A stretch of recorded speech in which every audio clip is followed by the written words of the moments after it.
Joey, at Riverfront this afternoon, we mentioned at the top of the show that standing room tickets went on sale at 9 o'clock this morning. They were gone in 1/2 hour. All seats have been sold. That announcement was made last night, and it brings up a pretty good point when we talk constantly about buying your tickets in advance. Today's the best example we can give you because the Reds playing before a sellout this afternoon and hoping to square this series at a game apiece. Despite the excitement evolving around Pete Rose's 3,000th hit last night, Steve Rogers still was able to hang on and go the distance to post a 4-3 win over Cincinnati despite being touched for home runs from Johnny Bench and, of course, the 8th inning home run with a man on base by Danny Dreesen. The Reds win, a Reds loss, coupled with a Dodgers 7-2 win over Pittsburgh, now gives L.A. its biggest lead of this still young, very young season at 2 games, and those 2 clubs will be playing this afternoon in Pittsburgh as the Reds and the Expos battle it out here at Riverfront. Joe, we talk about Montreal and this club's improvement. I guess what we saw last night is a pretty good indication that this team is going maybe not winning the division, but certainly would have a whole lot to say about who might win it. Marty, there's no question about that. This is a very good Montreal baseball team. You look at their infield, and I guess if there's one spot in their infield, you have to feel that they're improved offensively and probably defensively as the third baseman, Larry Parrish. Larry, a fine third baseman, but did have some problems, and if he can shore up his defensive problems, which I'm sure he has, because apparently he's made many strides as far as hitting, and you go to their outfield, an excellent outfield, and Valentine, Dawson, Cromartie, and Tony at first base off to a slow start. We know what he can do, and behind the plate, a fine youngster in Gary Carter. Well, we're set to go as Warren Cromartie leads it off. Seaver sends in a fastball that gets the inside corner for a called strike, and this game is underway. Cromartie off to a slow start also. He's hitting only .200 with 2 runs batted in.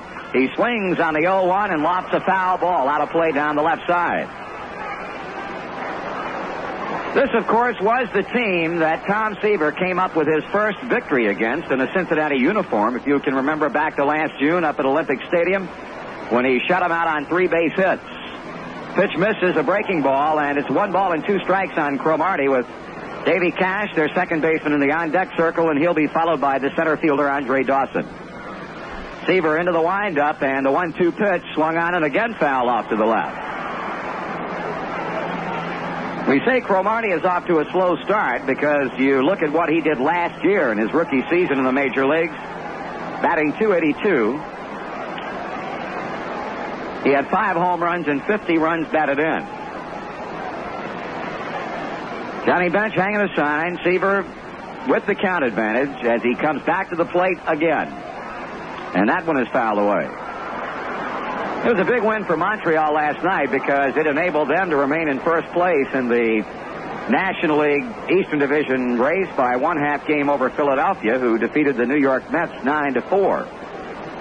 So Philly still breathing down the necks of this Expos club with only 1/2 game separating the 2 teams.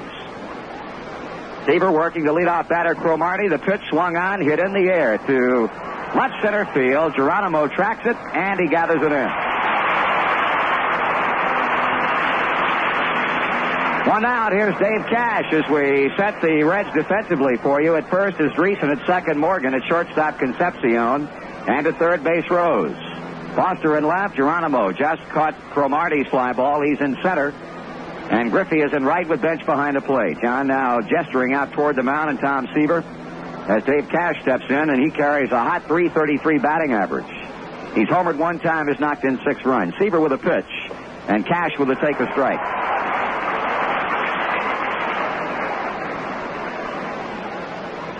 As is the case with most defensive alignments in the league, when this man is at the plate, the Reds play him to hit the other way. Here's the 0-1, and he rifles one to the left side and out into left field for a base hit.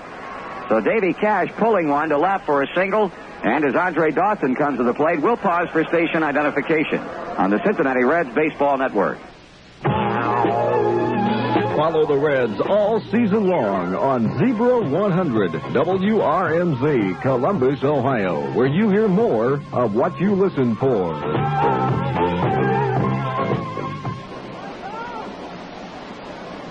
Dave Cash with good speed is single to left field, and now it's a right-handed batting Dawson at the plate. But before he takes a look at a Seaver pitch, Tom throws to Danny Dreesen. Dawson also getting out of the gate somewhat slowly, hitting but .235, but he's homered 3 times with 12 RBIs, and he lines one into center field. That's a base hit. So Cash moves on to second base. Dawson is on at first as the Expos have come up with back-to-back one-out singles, and the cleanup batter will step in and catcher Gary Carter. This reminder, the next Cincinnati Reds team night is coming up Friday, May 19th, when the Reds meet the Padres. Bargain prices for young persons and a high school home run hitting contest will precede the game. 2 men on, 1 man out for the .260 batting Carter. Seaver a backward glance at second, where Cash takes his lead. The pitch to the plate, that's just low for ball 1. Our plate umpire is John McSherry, while on the bases, Paul Runge at first, Bob Engel second, Jerry Dale third. Tony Perez on deck, but Gary Carter right now, the man that Tom Seaver is working against. Carter checks his swing, and that's a strike. 1-1. Tom, in his career, has posted 14 victories against but 8 losses to Montreal. He beat them 3 times last year, 2 of the wins coming in Cincinnati double mitts after joining the club on the 15th of June. His 1-1 delivery is strike 2 swinging as Carter went up and away at the pitch that just ticked his bat and settled into the mid of Johnny bench.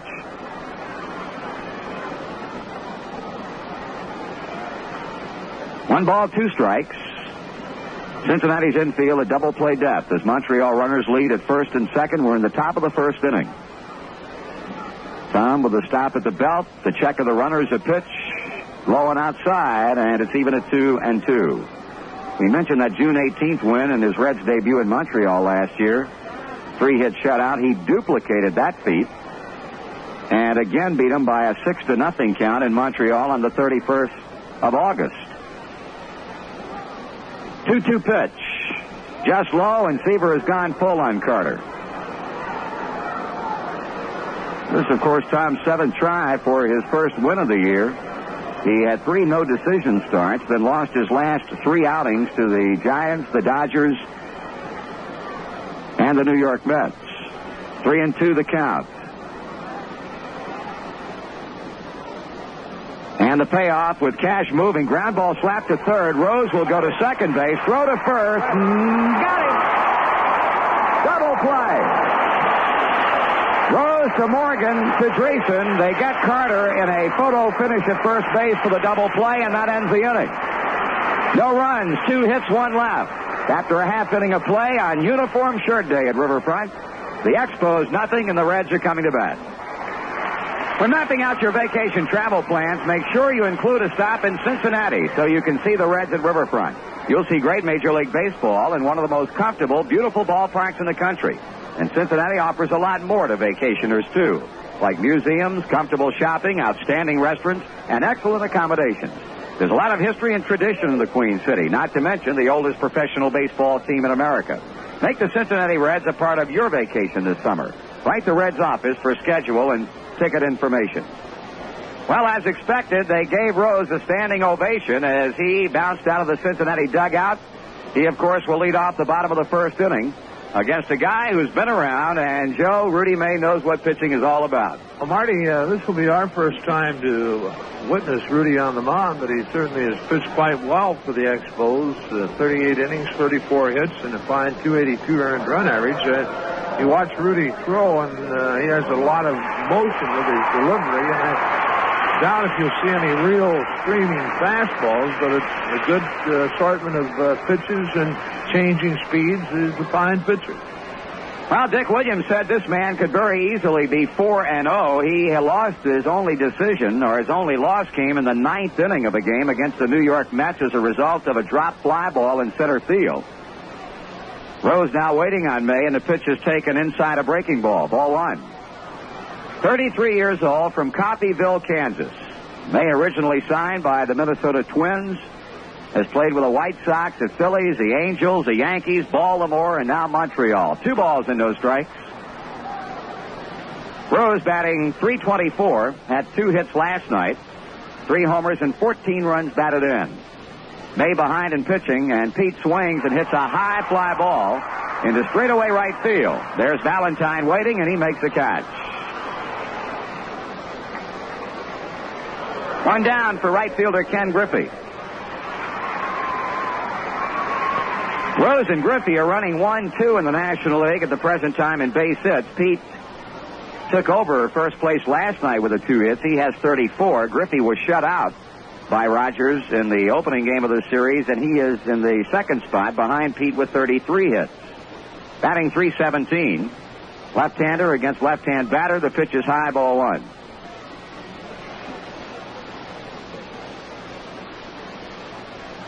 Joe Morgan due up next. Parrish playing a bit shallow at third, trying to take away any ideas that Kenny might have of bunting, as May sends in a breaking ball for a taken strike. 1 ball and 1 strike to Ken Griffey.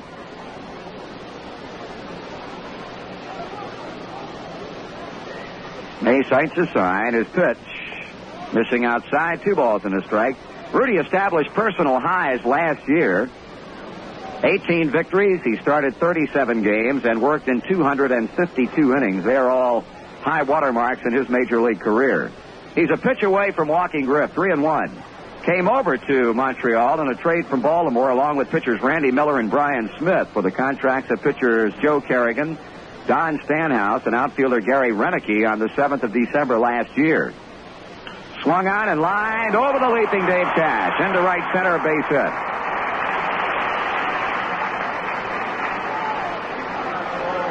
Kenny becomes the first Cincinnati base runner with a 1-out single to right center. That brings up Joe Morgan. Joe was quite talkative and quite jubilant around the batting cage earlier today. He feels like he has once again rediscovered his batting stroke after a hot start, a fairly long drought, and now last night came up with a double and a single his last 2 times at the plate. Griffey takes his lead. The pitch to Morgan. That's ball 1. Looked like McSherry had an idea about calling it a strike. Morgan batting .277, 4 homers, 19 runs batted in. Griffey getting a pretty good lead against a holding Tony Perez at first base. Joe takes a strike on the inside, 1-1. At Montreal infield has Perez first, Cash second, Parrish third, and Stan Pappy filling in for Chris Spire at shortstop. An outfield of Cromartie left, Dawson center, Valentine right, Carter catching. 1 out, 1 on, scoreless in the bottom of the first inning. Morgan fouls it off. That'll drop back in behind the Montreal dugout. 1 ball and 2 strikes.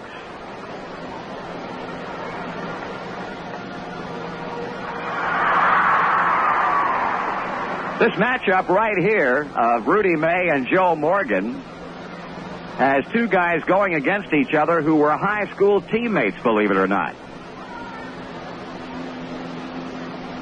We mentioned the fact that May was born in Coffeyville, Kansas, but he moved to the West Coast at an early age. Here's a swing and a fly ball into shallow right center, run for Dawson, and it'll fall. That ball drops in for a base hit. Griffey takes the turn, will stop at second base. Morgan flares one into shallow right center. Dawson had a long run. So too did Valentine. Cash went out, and that ball fell among them for a single. Marty, that's what you commonly call or refer to it as hitting them where they ain't. And I guess when you're swinging the bat pretty well or you're in the process of getting it back, those balls that would be caught drop in. Right. Another 3 feet longer, and he's caught. Right. So the Reds put a couple of men on, as Montreal did in the top of the first. Let's see if Cincinnati can do what the Expos could not do, and that's get some markers on the board. Here's Foster with Griffey at second and Morgan at first. George swings and pulls it foul as Alex Gramma spins out of the third base coaching box. Strike 1. Tony giving Joe a little lip down there. He said, "You're supposed to be big and little and strong. You heat the ball like that." Well, I'll tell you, if the folks don't know it, that man playing first base for Montreal is one of the great agitators of all time in big league baseball. He kept things stirred up on our club, and he's doing a pretty good job of it with this Montreal team. Strike 1 pitch from May to Foster. Swing and a miss, strike 2. Rudy May at one time in his career was a power pitcher. He threw hard. He then suffered with arm problems. He was in the minor leagues for a few years trying to get things back after developing shoulder problems. He was able to come back and, of course, has been up since then. But they say every now and then he will bust loose with a Rudy May fastball of old. Foster steps out of the batter's box as May takes too much time on the mound. Okay, the left-hander ready with a 2-strike pitch, and here it is. That's high for a ball, 1-2. Rose fly to right to start us off, but Griffey singled to right center. Morgan dropped one into shallow right center. Foster hitting .320. He's homered 4 times with 13 RBIs, was hitless last night, and 4 times up. Here's a stretch, and the pitch. Just missed with it low, 2-2.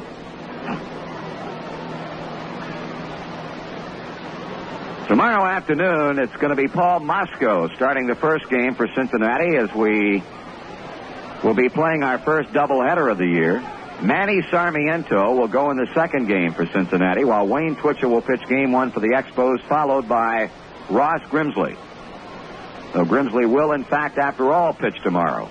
The 2-2 to Foster. Strike 3 swinging. Nope, Carter could not hang on to the foul tip, and George will stay in there.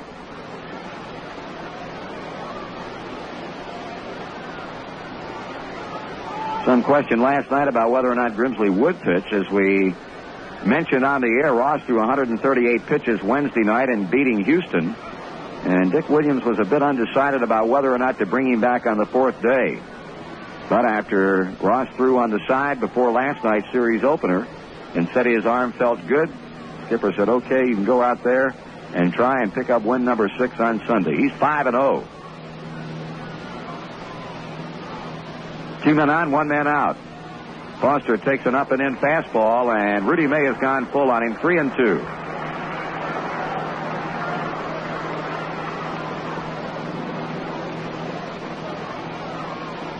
Well, we'll see what Griffey and Morgan are going to be doing. Same situation in the first inning with Cash and Dawson aboard.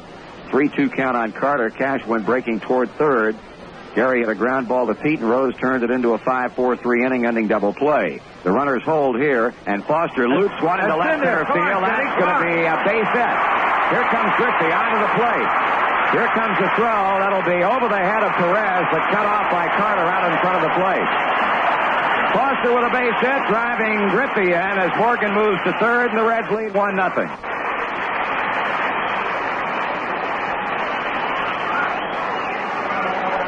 So George picks up his 14th run batted in, and here's Johnny Bench.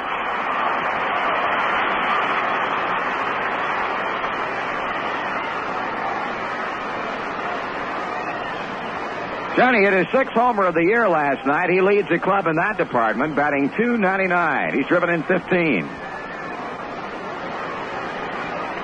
So the Reds have come up with 3 consecutive base hits to produce a run. Bench at the plate with runners on the corners. Here's a pitch. He grounds one slowly toward short. Pappy will go to Cash. Cash will go to Perez. That's a double play, and that's the inning. But the Reds get 1 run on 3 hits, no errors, and a man left, and after 1 complete. Cincinnati 1 and Montreal nothing. 1-0 Cincinnati at the end of 1 inning of play. If you missed the late scores from the West Coast in the American League last night, we'll give them to you now. Toronto shut out by Seattle 9-0. The Oakland A's, the amazing Oakland A's, continue to roll as they hung a 5-1 loss on Detroit. And California, with Nolan Ryan pitching a 1-hitter, shut out the Cleveland Indians by a score of 5-0.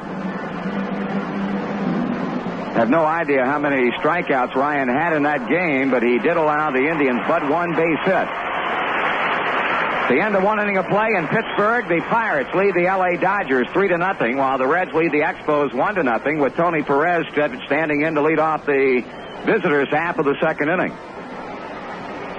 Seaver touched for singles by Cash and Dawson in the first, but then, in what could be the biggest double play the Reds have turned to date this season, Gary Carter hit into a 5-4-3 twin killing. The pitch to Perez misses outside and off the end of Johnny Bench's mitt. Tony hitting but .215, and he's knocked in 6 runs. Had a hit last night in 4 tries.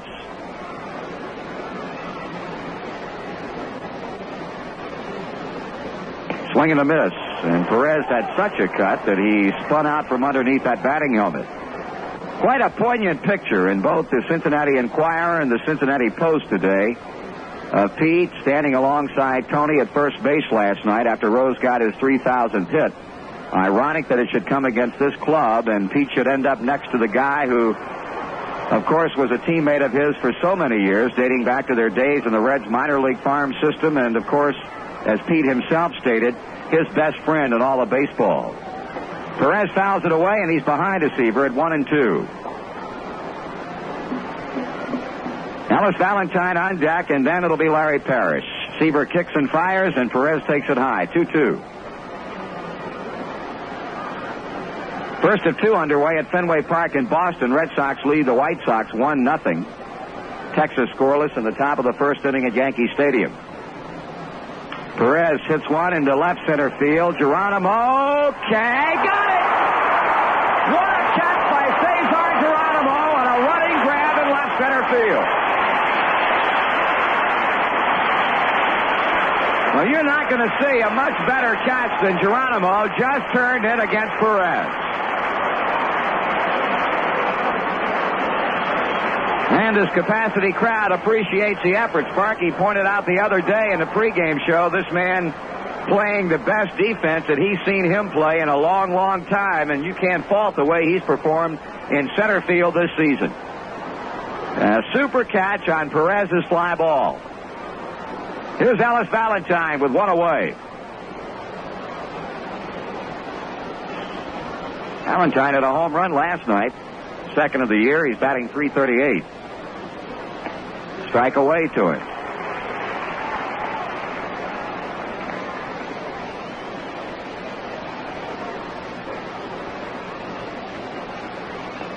Got around on that pitch again. Seaver working the right-handed batter away, and he's ahead 2 strikes. I think we said earlier Tom had lost his last 3 outings to the Giants, the Dodgers, and the Mets. Make that the Giants, the Dodgers, and the Phillies. Philadelphia beat him here on Monday night. 0-2, and the pitch on the way to Valentine, and this one high and away, and again sailing by bench and going to the screen. 1 ball, 2 strikes. Reds leading Montreal 1-0 as the sun begins to peek out from behind those overcast clouds overhead. Swinging a foul off Bench's glove. Whatever.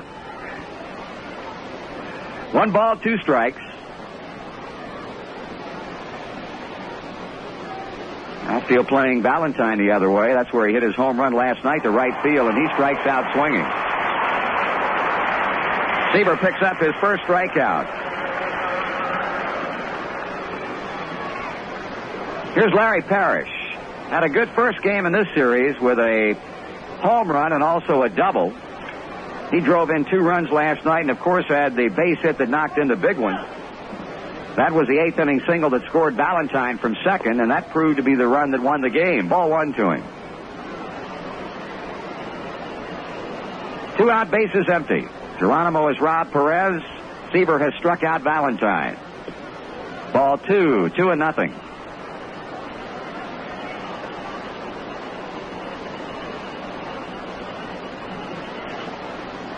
Parrish hitting .290. That home run he hit was his first of the year last night, and he's knocked in 14 runs. Ball 3, 3 balls and no strikes.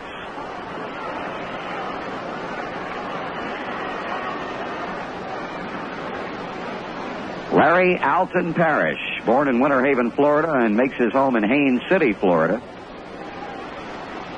And he's on with a 4-pitch walk. Seaver missing on all 4 out of the strike zone, and that'll keep the second going for shortstop Stan Pappy. P-A-P-I. This young man playing in the place of Chris Spire, who was notified last night after the game that his wife had gone to the hospital in Montreal to have a baby, and so he flew out early this morning and hopes to get back possibly tonight or early tomorrow morning in time for the doubleheader. But we wish the Spires the best of luck and hope to have an update on that report about the new arrival in the Spire family tomorrow. Here's a pitch to Pappy. He swings and he misses. Stan has been up to the plate but 4 times this season without a hit.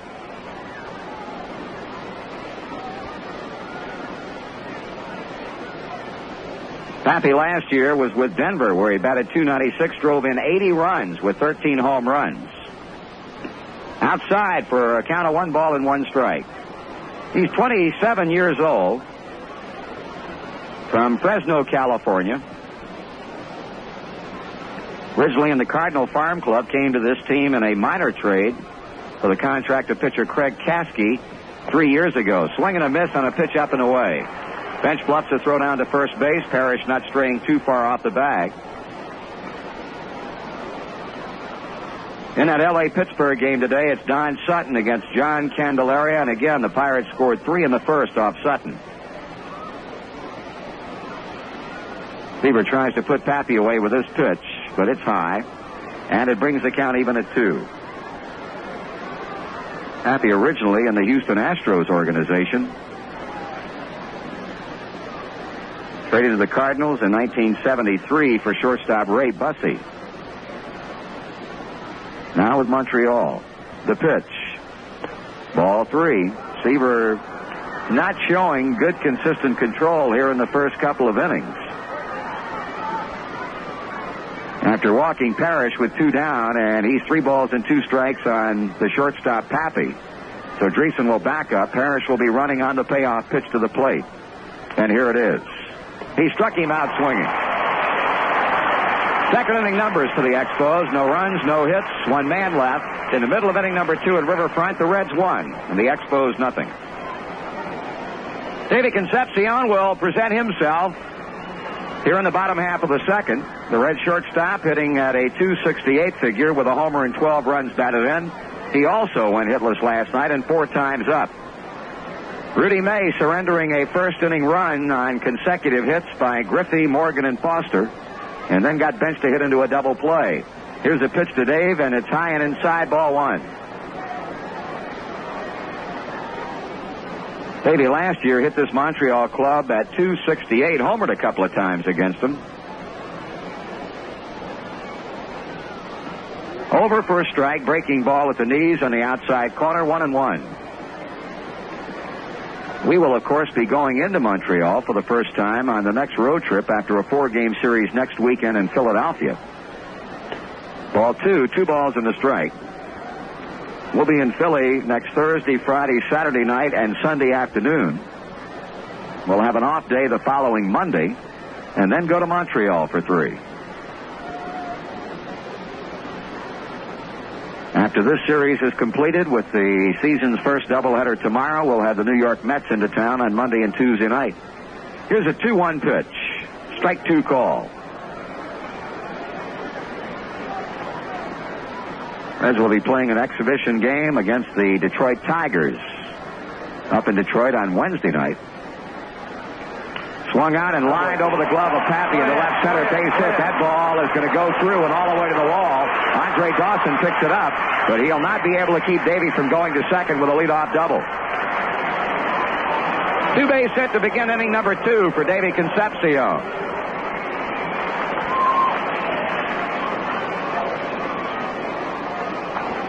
The batter, Danny Dreesen, with an 8th inning home run last night. He extended his hitting streak to 10 games, matching Pete Rose for the longest on the club this season. And in the 10-game stretch, he's batted .349. Overall, a .323 batter with 4 homers and 17 knocked in. So Davey in scoring position at second, none out. 4th Cincinnati hit. Dreesen pulls one, base hit down the right field line. That's going to score Concepcion. Here comes Dreesen to second. Valentine can't find the ball. Now he picks it up and lets fly a good throw. And the idea that Danny might have had about going to third was short-circuited as Valentine picked it up and let fly. But that's an RBI double, and we're going to get some business underway in that Montreal bullpen. Right-hander Fred Holdsworth will go down to begin throwing, as the Reds have opened the second with back-to-back doubles off the bats of Concepcion and Dreesen, and Danny has now hit in 11 straight games.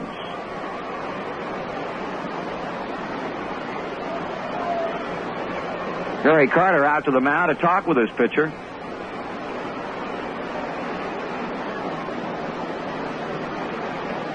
The batter, Cesar Geronimo.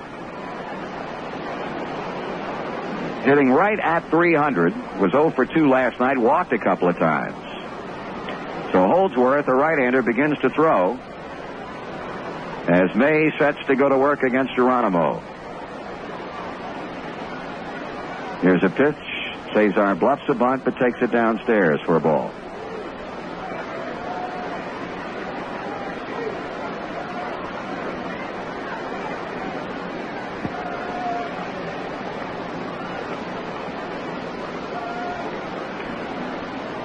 May taking his time now into that big stretch. Looking around to the plate. Cesar bunts third base side. Good bunt. May is up. He throws to first. Got the out, but a good bunt by Geronimo enables Dreesen to move on to third. Cesar almost came up with a base hit.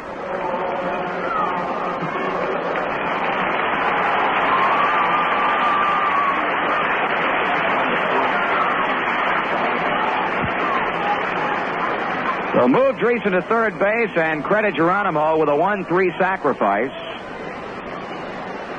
Tom Seaver will be at the plate. The Montreal infield will play in now to try and cut off what would be a third run of the game for Cincinnati. And as Carter and May meet, so too will Seaver and third base coach Alex Grammas. Follow the Cincinnati Reds on the Reds Radio Network. 3 network stations are WMVO in Mount Vernon, Ohio, WLBJ in Bowling Green, Kentucky, and WTRE in Greensburg, Indiana. We're with you from Riverfront this afternoon. The Reds lead the Expos 2-0. And now Seaver at the plate with Dreesen at third. The infield playing up tight. There's a pitch, and Tom takes a strike at the knees.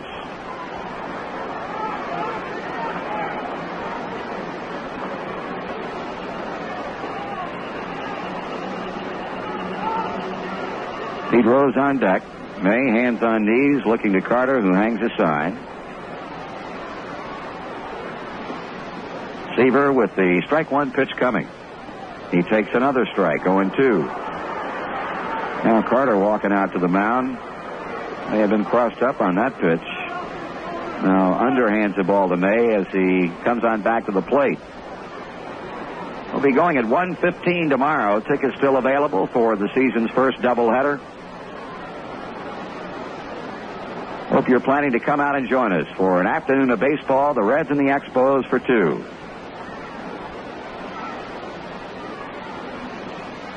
Here's a squeeze attempt. Good bunt, but May barehand throws. Safe! Rudy May jumping up and down. He made a nice play on Seaver's bunt. Barehanding it off the carpet. Came to the plate, and Gary Carter, Dreesen sliding in, and plate umpire John McSherry said safe, and it's 3-0. Marty, that's perfect execution of the suicide squeeze.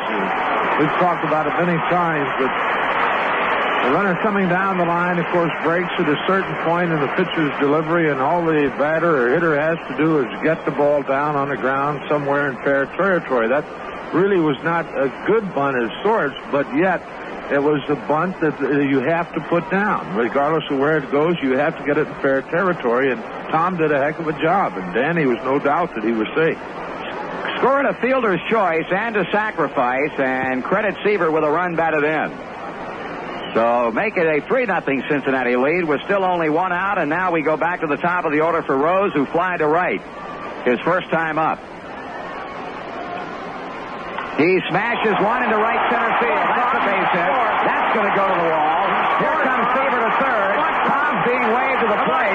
Rose goes to second. Here's the throw home. Not in time. 4-0. We'll pause now for station identification on the Cincinnati Reds Baseball Network. Complete Cincinnati Reds baseball coverage is yours on Zebra 100 WRMZ, Columbus, Ohio.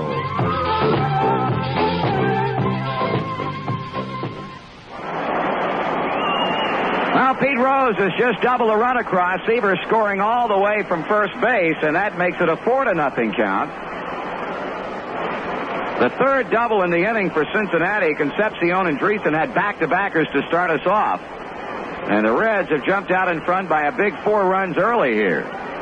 That for Pete, base hit number 3001, and that breaks him out of a tie with Roberto Clemente and gives Pete 12th place all by himself on the all-time hit list.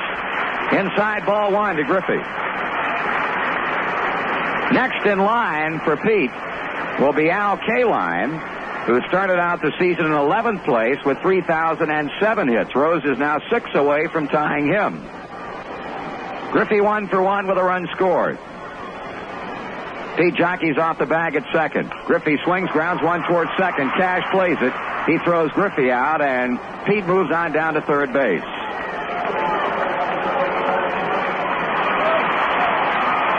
Oh, with 2 down, here's Joe Morgan. Morgan banged a single to right center, his first time up.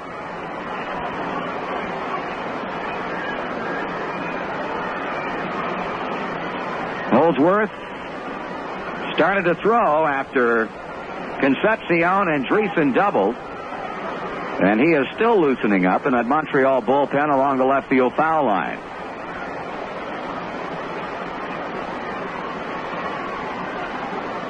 One in the first, 3 here in the second, and if Morgan can base hit May again, another run will score. The pitch. Swing and a miss on a breaking ball up.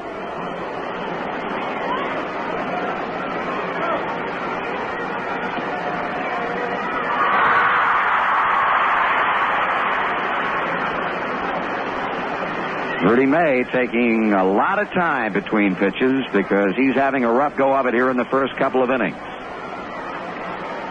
Morgan fouls it away, and the count goes to 2 strikes. Interesting to note that Pete and Stan Musial are the only members of the 3,000 hit club to reach that total in their 16th seasons. Musial made it on the 13th of May, 1958. In the 22nd game of the year, Rose did it on May 5th in the 24th game of the season. Musial's hit came in his 2,300th Major League game, while Rose's came in his 2,370th. Each was 37. Here's a smash foul down the right field line. Ty Cobb was the youngest at 34, but he was in his 17th season. Aaron, Wagner, and Wainer also reached the total in their 17th seasons, while Clemente and Speaker did it in their 18th years. Ed Collins, Willie Mays, Nap Lajoie did it in 19, Cap Anson 22, Al Kaline 23. Kaline, of course, was the most recent before Pete getting his 3,000th hit in 1974. Holding count of 2 strikes on Morgan.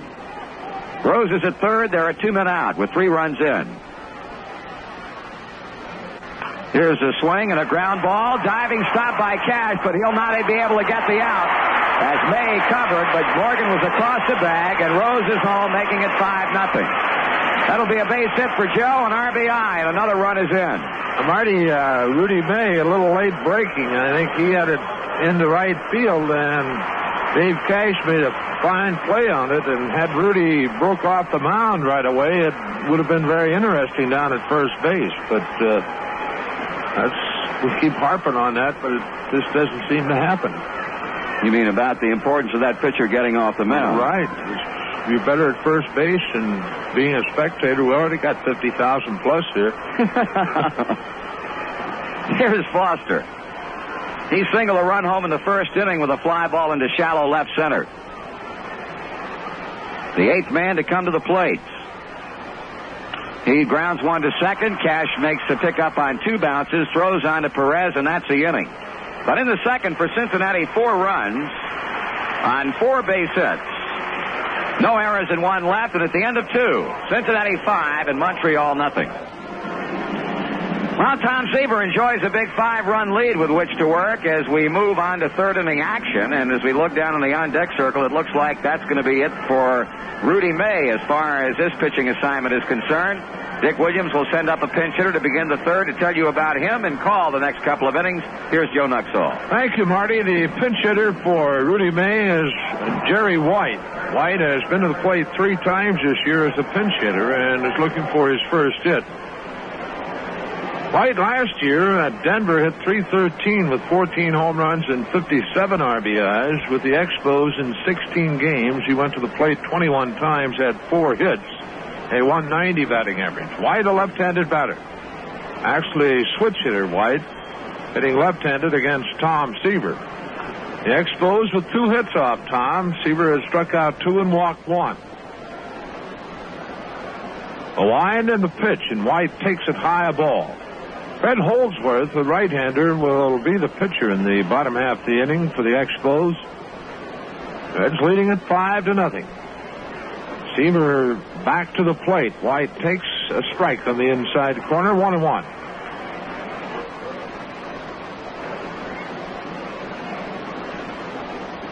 Arms 1-1 delivery.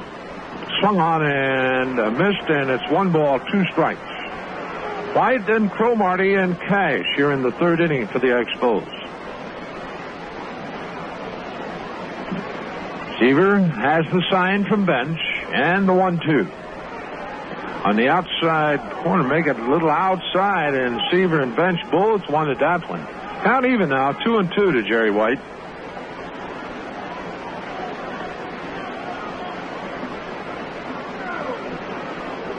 A wind, the 2-2.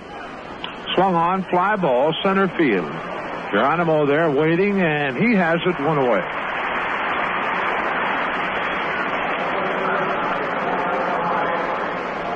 I'll bring Warren Cromartie to the plate. Cromartie in the 1st inning, a fly ball that Geronimo caught in left center field.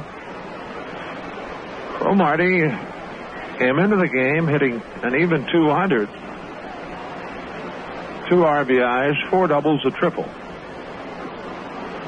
Seaver winds and delivers. Cromartie checks his swing on a slider that gets the inside corner. He called strike. 0-1.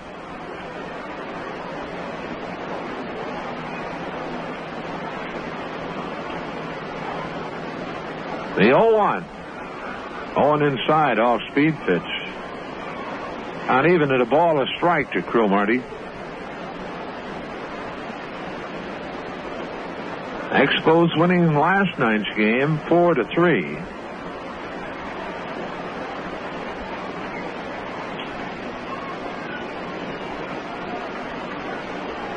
Seaver the 1-1. Cromartie swings and lines it to right field. That'll be a base hit. Playing it on the bounce is Kenny Griffey. So hit number 3 for the Expos belongs to Warren Cromartie with 1 out. He's at first base, and the batter will be Dave Cash.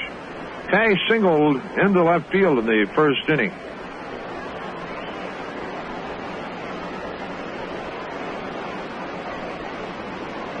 Andy Dreesen will play off the bag and behind Cromartie at first base. The stretch by Seaver is pitched to Cash, low and outside with a slider. Geronimo asking Bob Engel, the second base umpire, to move so he can see home plate. Pitch on the way, swung on and fouled. 1-1.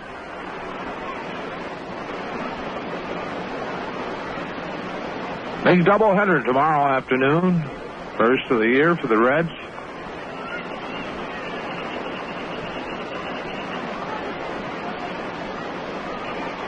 One ball, 1 strike. Seaver sets and delivers. Cash takes it, low and outside. Breaking ball. 2-1.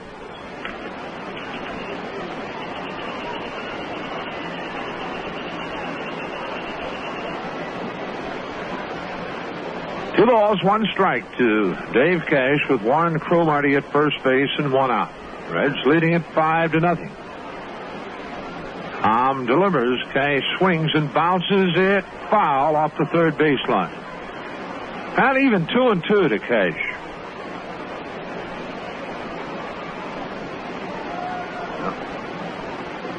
Next week, the Downtown Council will have a booth on Fountain Square between 11:30 and 1, Monday through Friday, and it'll be there gathering signatures from fans on a proclamation congratulating Pete Rose on the number 3,000. 2-2 delivery. Swung on, ground ball. Rose has it. He goes to Morgan, 1. Back to Dreesen, double play. Fine play by Pete off to his left, going to Morgan, and Joe getting the throw over to Dreesen to complete our second double play. So fine defensive play by Pete Rose. Second defense. Expos in the inning, no runs. They get a hit. There were no errors, no one left on base, and at the middle of the third, Cincinnati 5, Montreal nothing. Reds lead 5-0 as they bat in the bottom half of the third inning. It'll be Bench, Concepcion, and Dreesen. New pitcher on the mound, right-hander Fred Holdsworth. Holdsworth making his 4th appearance of the year. He's worked 4 innings, allowing 9 hits. Has walked 3 and struck out 1, and Holdsworth with a 9 earned run average. Rudy May works 2 innings here this afternoon, giving up 6 hits, 5 runs, all of them earned. And we'll have to say this in defense of Rudy May. We had 2 or 3 chinkers in there, to say the least. I mean real chinkers. And guess what? Tomorrow morning, they're frozen ropes. The way Doc Blue used to hit them down in Maysville.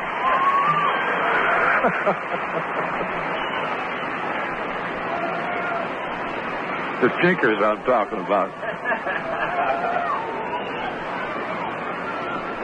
All right, here's Bench. John, in the first inning, ended the inning by grounding into a 6-4-3 double play. John hitting .295. Holdsworth's first pitch is in for called strike. John, 6 home runs, 15 RBIs of the year. The 0-1. Swung on, and that's hit into right field. Ellis Valentine waiting on him, moving in a couple of steps, and he has it 1 away.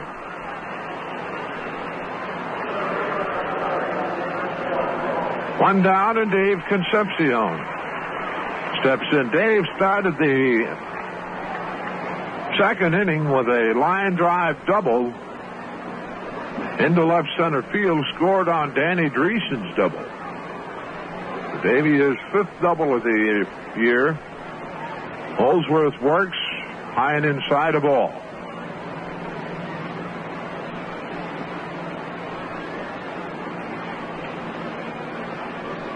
The 1-0 outside with a breaking ball. 2 balls, no strikes. Holdsworth last year between Baltimore and Montreal was 3 wins, 4 losses. 0-1 with Baltimore, 3-3 with the Expos. His curveball misses low, and the count 3-0 now to Dave Concepcion. A wind the pitch. A strike called through the heart of the plate.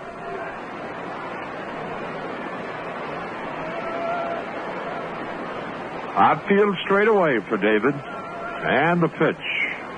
On the outside edge, a called strike. Full count.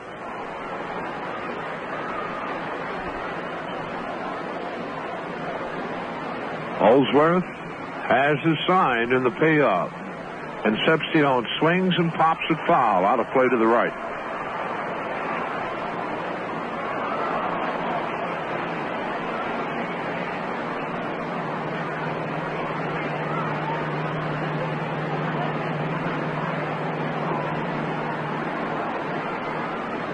Again, the 3-2. Swung on, that's bounced foul in the Montreal dugout, or in the screening in front of it. Well, in Pittsburgh, Bill Robinson singled in 1 run, and Willie Stargell drove in 2 more. And the Pirates score 3 times in the first and lead the Dodgers 3-0. Don Sutton and John Candelaria, the pitchers in that one. Again, the 3-2. Swung on, ground ball in the hole into left field, a base hit, and Concepcion's 2 for 2, and Davey limping just a bit. Looks like he might be having some problems with his right ankle, but we can't tell you, but on the double, he seemed to be limping going into second base. That's hit number 8 for the Reds. First off, Holdsworth. And the batter, Danny Dreesen. Dan, an RBI double in the second, scoring Concepcion after his double, his 18th of the year. Holdsworth delivers, and Dreesen takes low a ball.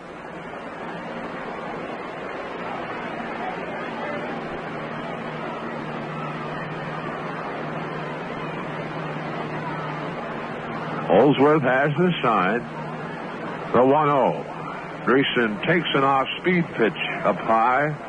2 balls, no strikes.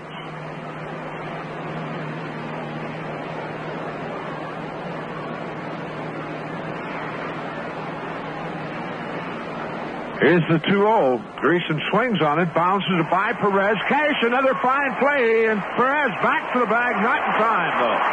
Well, Tony getting back to the bag. Holsworth was over there, but Cash, another fine play, going well off to his left, getting the ball and throwing back to first base. But Dreesen with good speed, able to beat the throw.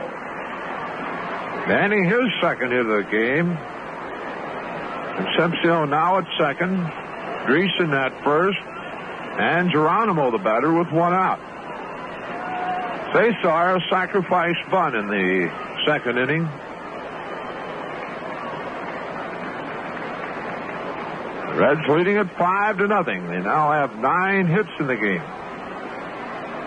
Holsworth delivers way high and outside.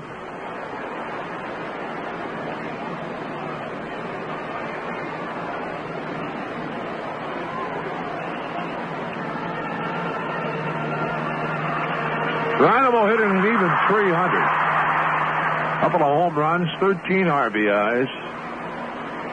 The 1-0 delivery, that's on the outside corner, called strike, fastball, 1-1.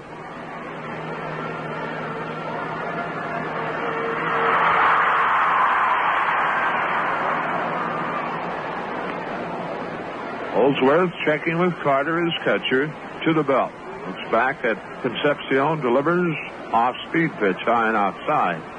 2 balls to strike. Well, at Chicago this afternoon, the Cubs lead the Giants 1-0 third inning. And now in the 4th inning at Pittsburgh, the Pirates leading 3-0 over the Dodgers. 2-1 delivery, that's just under the knees. And the count goes 3-1 to Geronimo. So Holsworth a pitch away from loading the bases for Tom Seaver.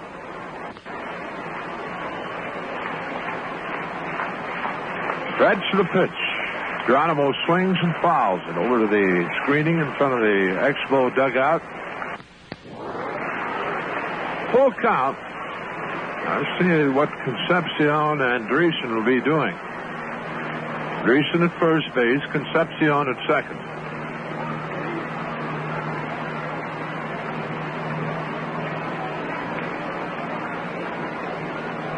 Holsworth sets.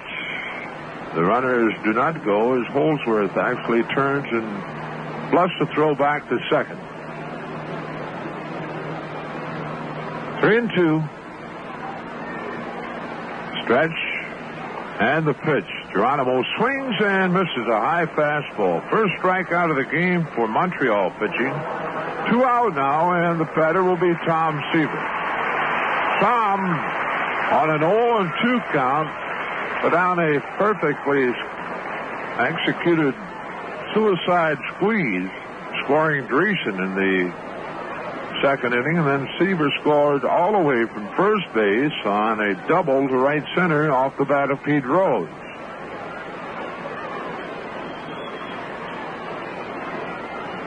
The stretch and the pitch. Seaver takes it a called strike.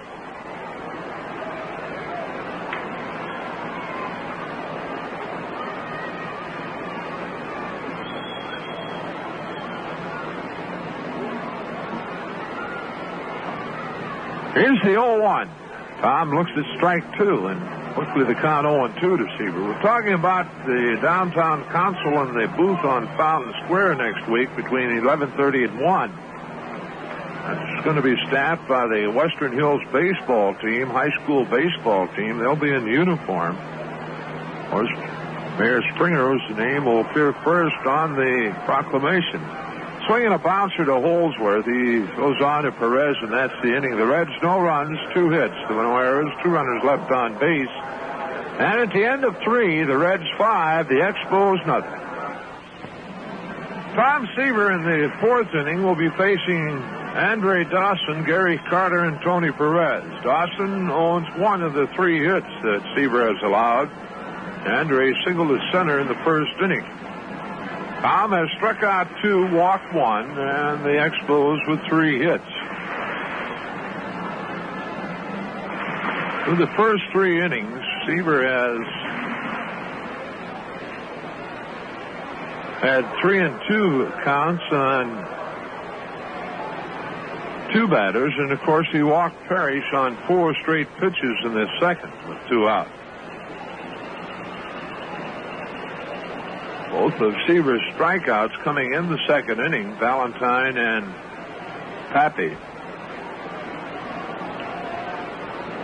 Dawson hitting .235, 3 homers, 12 RBIs. Seaver delivers. That swung on in a very high fly ball, pulled foul down the left field line. That ball lands off the facing in front of the green seats. Wall foul. 0-1 to count.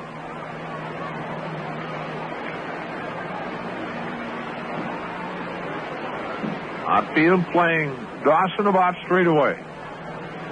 Tom delivers, and that's swung on and fouled back, and quickly Seaver in front 0-2. I think Tom was too happy with that pitch, but he got away with it. Dawson fouling it back. Looked like a hanging breaking ball.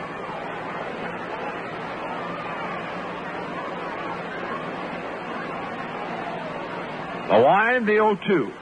That's a good slider. Just misses off the plate at the knees.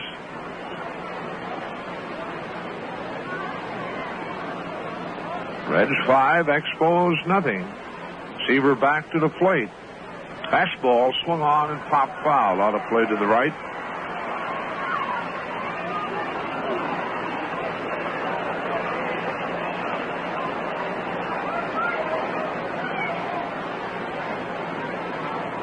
On hold to the ball, 2 strikes to Dawson. Seaver delivers, and a check swing foul this time. Out holding 1-2.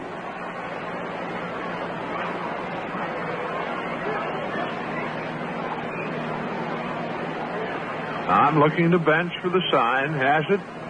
And again the 1-2. Swung on, and that's chopped foul. That ball hitting bench on the shin guard. Gary Carter, the Expo catcher, on deck. Well, the sun popping out periodically here this afternoon. Seaver again the 1-2. Her ball swung on and bounced to Pete at third. Charging, running throw, got it.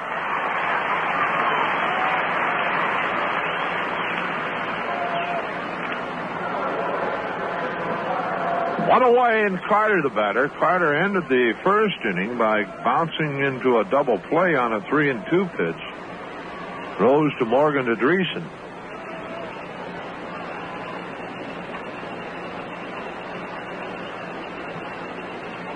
Carter hitting .260. He leads the Expos on RBIs with 17. Pitch to him way outside and low.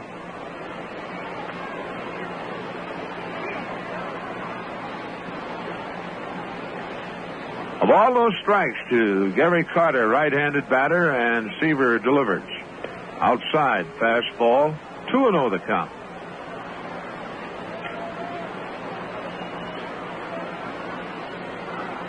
Reds outfield around to the left for Carter, as is the infield. Seaver the 2-0. Carter swings on it, pops it up. Pete Rose will play it. He crosses into foul territory and waiting on it, and has it 2 away. Carter, a pretty good pitch to swing out there, but pops it up. And right now, we'll pause for station identification. This is the Cincinnati Reds Baseball Network.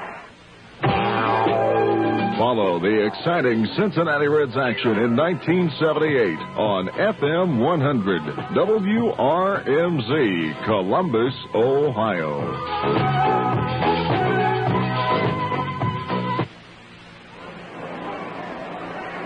2 away with Tony Perez at the plate. Tony takes a strike from Seaver, and Tom delivers the 0-1.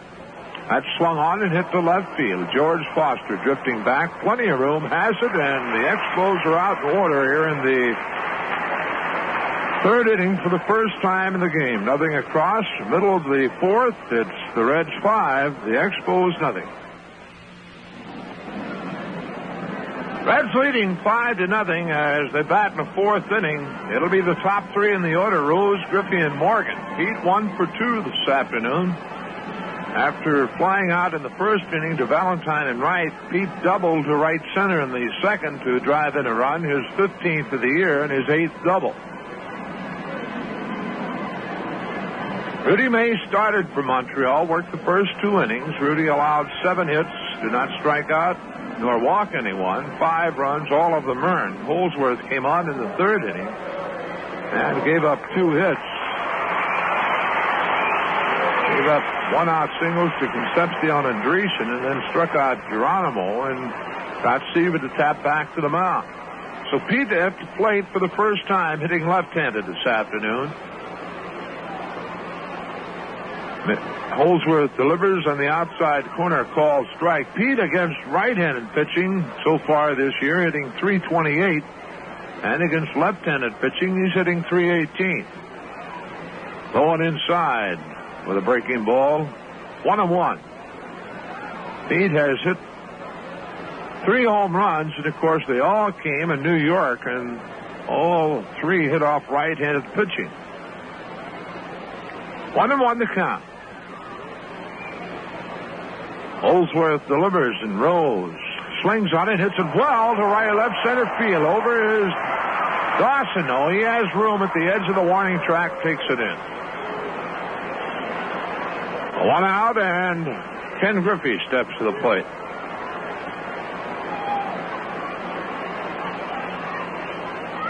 Kenny 1 for 2. He had a single in the first inning, scored our first run, and then bounced to cash in the second.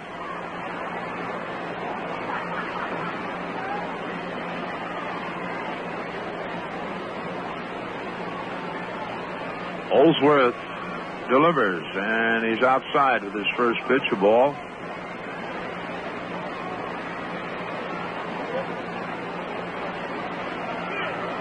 The 1-0. Way high, 2 balls, no strikes.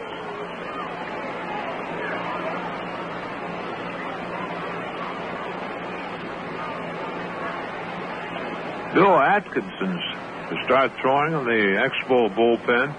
There's ball 3. 3-0 the count to Griffey. Right-hander Bill Atkinson throwing down in the Montreal bullpen. Holsworth delivers. Griffey takes it low, ball 4. So first walk issued by Montreal pitching goes to Kenny Griffey. There's 1 away. Griffey at first base. Joe Morgan the batter. Joe 2 for 2. Single to center in the first inning, had an infield single to drive in a run in the second.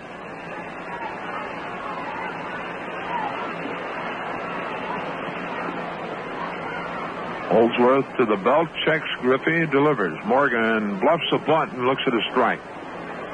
Joe trying to get Parrish in at third base. Bluffing is to push one third base side.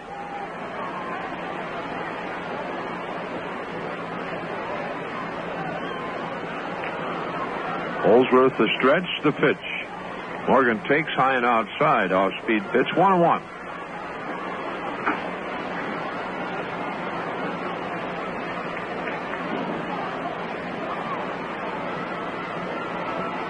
Now the 1-1. High, 2 balls, 1 strike. As the ball gets away from Carter, Gary Fansley throwing the ball out of his glove, the pitch high and outside.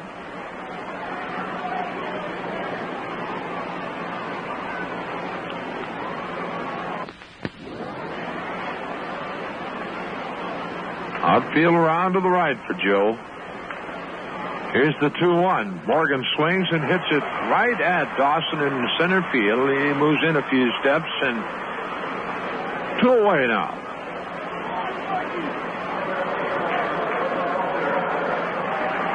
Two down. Griffey holding it at first base.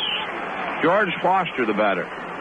George 1 for 2. He singled to drive in Griffey in the first inning, his 14th RBI of the year, and then the second grounded out to Cash at second base. Waiting on Foster again. George is there, and Carter hangs his sign. Holsworth the stretch. And the pitch. Foster, a check swing, but a foul tip into the mid of Gary Carter on an off-speed pitch.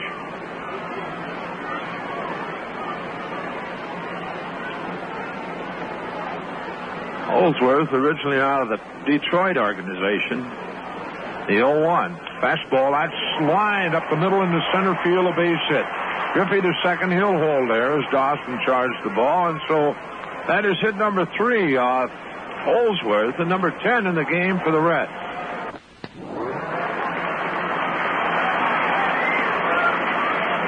Griffey second base, Foster at first, and the batter's Johnny Bench. John 0 for 2, grounded into the double play in the first inning, and a fly ball to Valentine in right, leading off the third. John with his 6th home run of the year in last night's game off Steve Rogers. He takes high from Holsworth a ball.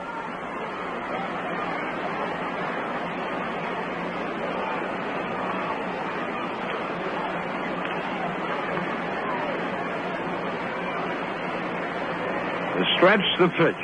Going outside with a breaking pitch. 2-0 the count.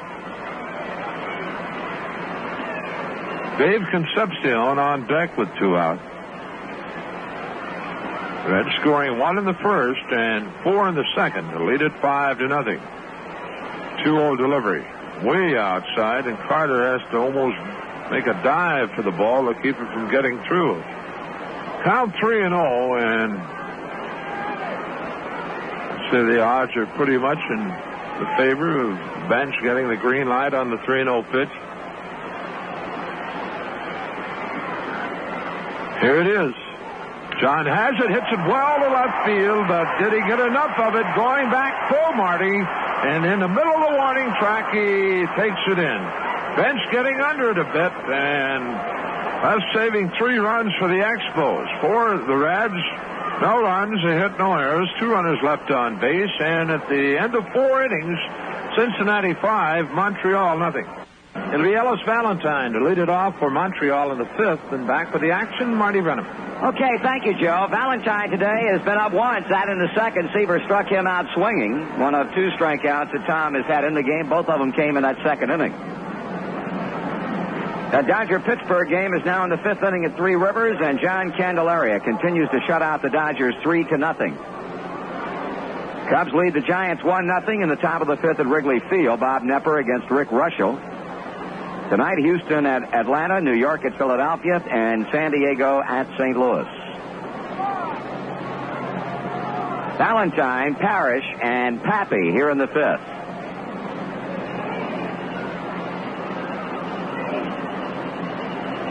Seaver waiting for Ellis to settle into the batter's box.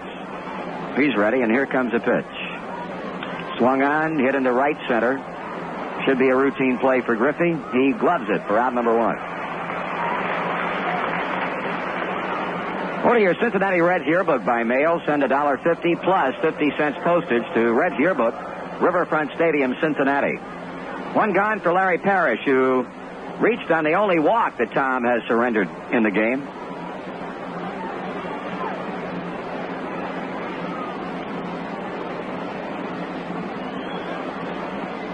Seaver misses with a breaking ball in the dirt. Talking about Parrish last night and how he made a subtle change in his batting stance during winter ball this past winter, and what a super season he had, and pretty much has adopted the same style here this season, and the results have been quite impressive. He's batting .289. Seaver in with a fastball for a call strike. They seem to feel that his improved performance at the plate has also helped his defensive work at third base. 1-1 pitch to Larry Parrish is swung on and popped up off first base, and that'll be out of play. Last year, Parrish hit .246. Only a .249 lifetime hitter, but in his brief big league career that started back in 1974 has shown some power. Has had years of 10, 11, and 11 home runs. In 3 full seasons, he has been the regular third baseman since 1975. Low and outside, 2-2. Well put together, young man, 6'3", 205 pounds. He starts to chase a pitch out away from him, and Seaver's full, 3-2.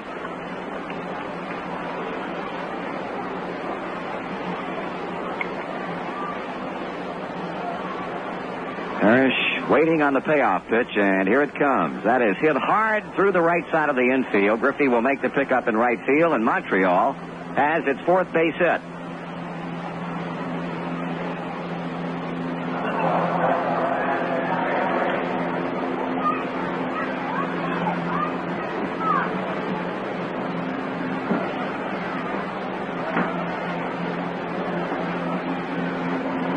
So Parrish at first, one down. The shortstop, Stan Pappy, who struck out in the second, is in. And looking over into the on-deck circle for Montreal, Dick Williams will be sending up another pinch hitter, Wayne Garrett, a left-handed batter, and a former teammate of Sievers with the New York Mets will be batting for Fred Holdsworth. This one is shot to right field. Griffey racing back toward the corner, and it's going to be a foul ball. Pappy giving it a shot the other way, but the ball going foul down toward the right field corner.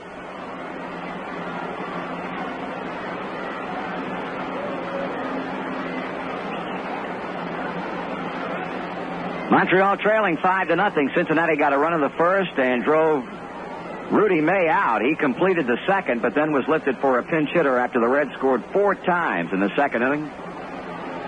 And nobody has scored since then. Parrish takes his lead. Sievers 1-strike pitch. Just missed the outside corner. 1 ball and 1 strike.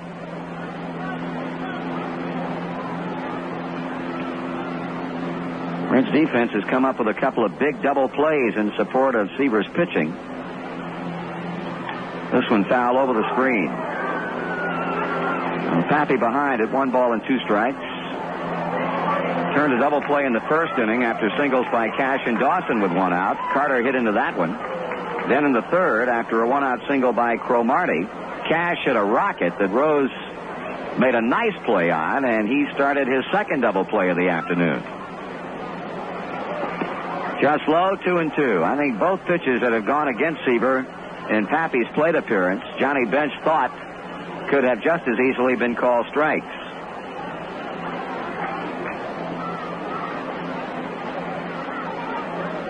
This one foul away, and Stan Pappy hanging in. 2 balls, 2 strikes. 1 gone, 5th inning. Parrish is single to right after Valentine flied out to Griffey. And quite a bit of sunlight now shining down on Riverfront Stadium after a day that started out quite overcast. Here's a high fly ball hit into right field toward the line. Griffey running in and near the chalk line and right to make the catch. 2 out. So Wayne Garrett will become the second pinch hitter of the afternoon for the men of Dick Williams. Garrett batting 143 is 2 for 14, both singles. He has knocked in a run. Left-hand batter.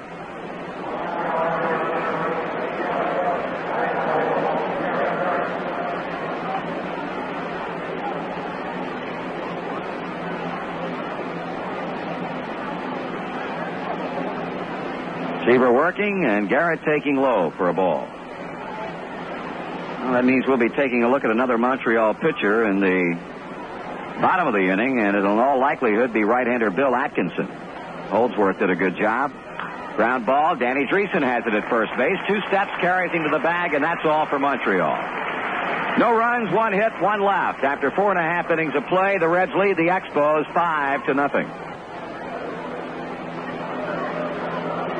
Perfect hitting Davey Concepcion will kick off the home half of the 5th inning, and on the mound now for Montreal is Bill Atkinson, a right-hander. 4 appearances, all in relief. He has won a game, has saved a game, and sports a 129 earned run average. He delivers a taken strike 1 to Davey. Davey keyed that 4-run second with a leadoff double. He later scored and then singled to left field in the 3rd. That pitch is high, and the count evens at 1-1. Today's scoreboard stumper, one active Major League manager has taken 2 different teams to the World Series. Who is he? High inside, a slow breaking ball. Davey was striding into the pitch and had to hold up and hit the deck. Brings to mind the scoreboard stumper last night. There may have been some people fooled by the question, and there may have been those who say, well, the answer is not right. Stan Musial is not the all-time National League hit leader because Henry Aaron is in second place on the all-time hit list with 3,771. The 2-1 pitch, swung on, hit hard into left center field. That's going to be caught by Dawson. But if you feel that way, you overlooked one very important fact. Hank Aaron played a couple of years with the Milwaukee Brewers in the American League, and the hits that he accumulated while with that team do not count in terms of the hits he got while playing with the first Milwaukee Braves and then the Atlanta Braves. So Stan Musial, whose entire career was spent with the St. Louis Cardinals and had 3,630 base hits, is the all-time hit leader in the National League. One down for Danny Dreesen, and Atkinson drops the curve over for a call strike. Danny also 2 for 2 with a double, an RBI, and an infield hit. He swings and misses, and he's behind at 2 strikes. A left-hander started, but Montreal is relieved with 2 right-handers. First, Holdsworth, who went 2 innings, allowed 3 hits, struck out 1 and walked 1, giving up no runs. And now Atkinson here in the 5th inning. High for a ball, 1-2. Pete Rose, of course, says his next goal is that figure of Stan Musial's, 3,630. Fastball away, 2-2 the count on Dreesen. Danny with the 2 hits today has jumped his batting average up to 337. And that's tops on the ball club.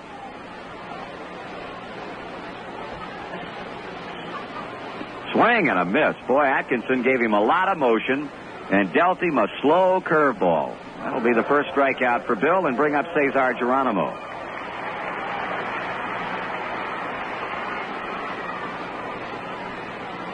Geronimo's 0 for 1 with a sacrifice. Reds 5, Montreal nothing, with 2 out in the home half of the 5th inning here.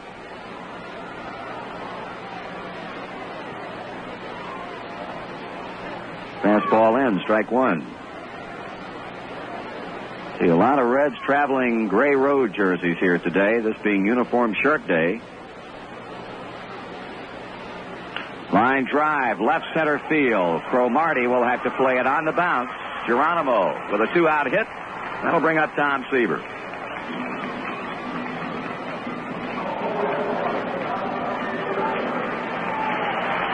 Tom is 0 for 1 in the second. With Dreesen at third, he laid down a suicide squeeze, and it was good enough to get Dreesen in with a run despite a close play at the plate when May fielded and threw on to Gary Carter. Dreesen with a slide and McSherry with a safe sign. So Seaver got credit for a sacrifice and a run batted in. He later scored on a double by Pete Rose. High inside, ball 1.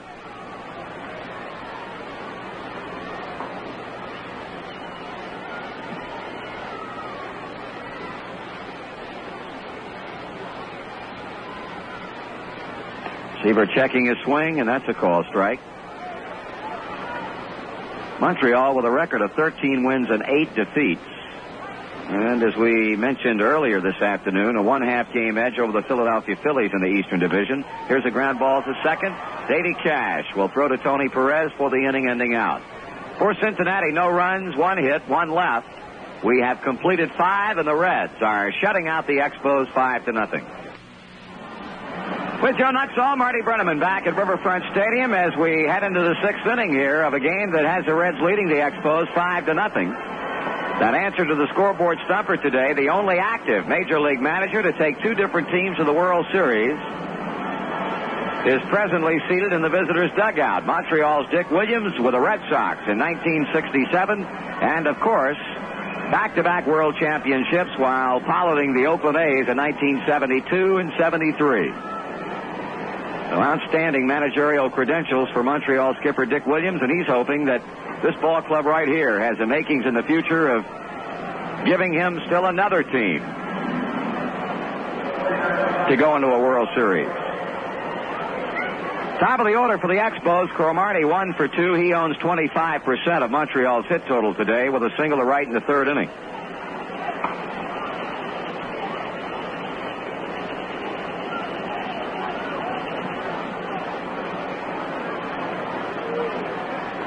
Seaver ready with a pitch, and Cromartie takes ball 1 low. Tom has struck out 2 and walked 1, and all 3 came in the second. Strikeout of Valentine, a walk to Parrish, and a strikeout of Pappy. Smash into right field, base hit. Cromartie begins inning number 6 for the Expos with a hit to right. That'll bring up Dave Cash. Cash is 1 for 2. He singled to left in the first, but then hit into a 5-4-3 double play in the third.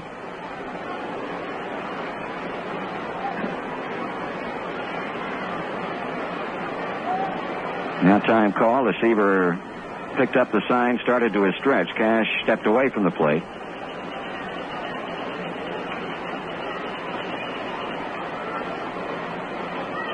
Batter and pitcher ready. Cash takes it inside as he steps quickly out of the batter's box. Ball 1.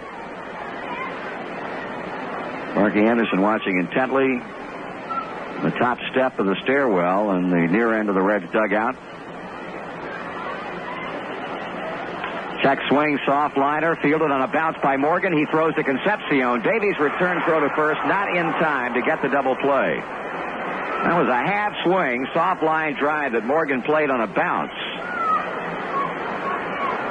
Able to get the force on Cromartie at second.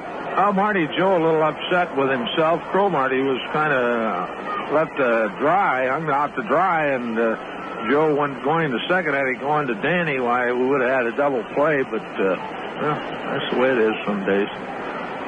We'll take one anytime, and now with Cash, the new runner at first, here's Andre Dawson. He's also had a hit. Ball 1.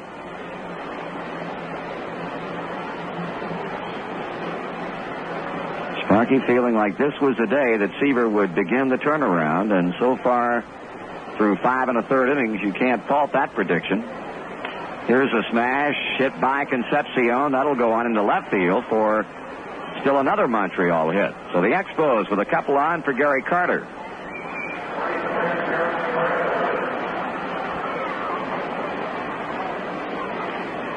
Cash at second, Dawson at first. One way, and Carter hitless and 2 times up. Has grounded into a double play and has popped up in foul ground to Rose. Montreal down by 5 runs. Now have accumulated 6 hits off Seaver. Carter takes a strike.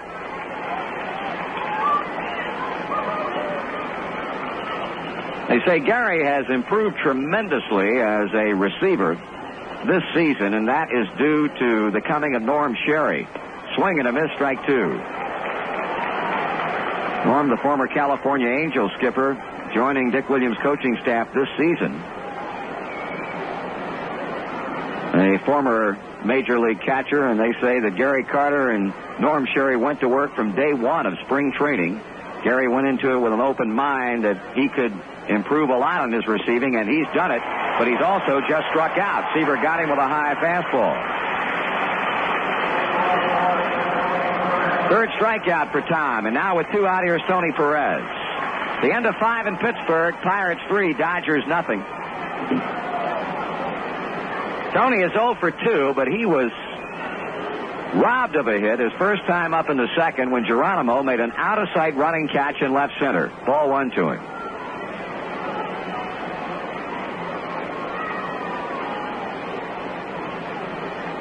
Seaver trying to leave 2 Montreal runners stranded. He has fanned Carter. His 1-0 pitch to Perez is outside. 2 balls and no strikes.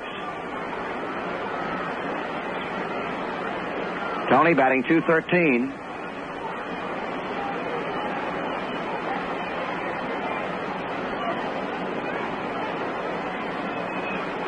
And ball 3 is low and outside, a breaking ball. If you missed the pregame show that Joe conducted today with Pete Rose, I guess the most gratifying thing that has happened to Pete since getting the 3,000th hit last night was the phone call that he received in the clubhouse this morning from Puerto Rico from Tony's 2 sons, Eduardo and Victor, congratulating Pete on what he accomplished last night. Here's a call strike. Tony's wife, Patuca, in Montreal. The 2 boys are still in San Juan finishing out the school year and staying with Patuca's parents. And they called Pete this morning to congratulate him, and the last thing they said was to tell our dad hello. Swing and a miss. High fastball, full count.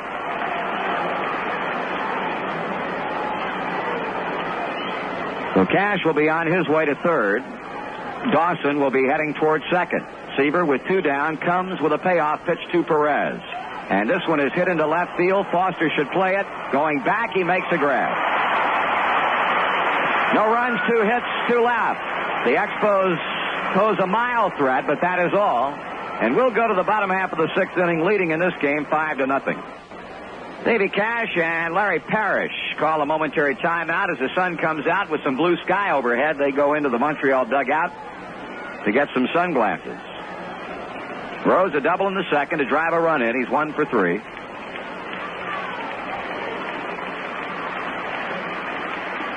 Atkinson misses high, ball 1. Reds have had hits in every inning, totaling 11. But run-wise, did the damage early with a run in the first and 4 in the second. Pete swings and shoots one, fielded on a half hop by Cash at second, and Davey throws to first. 1 away.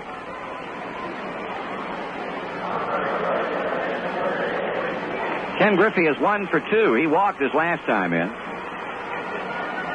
Don't forget the big brassy sounds of marching bands will fill Riverfront prior to the Reds-Padres game on Saturday, May 20th, as the Reds present the 4th annual High School Marching Band Festival. Be on hand.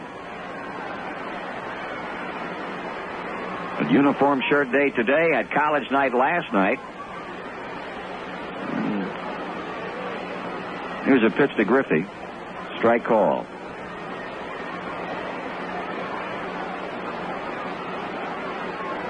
Looking forward to watching Paul Mosco work tomorrow. Just called up Thursday from Indianapolis. He'll be facing Wayne Twitchell in game 1. 1-1 on Griffey. Second game starters, Manny Sarmiento and Ross Grimsley.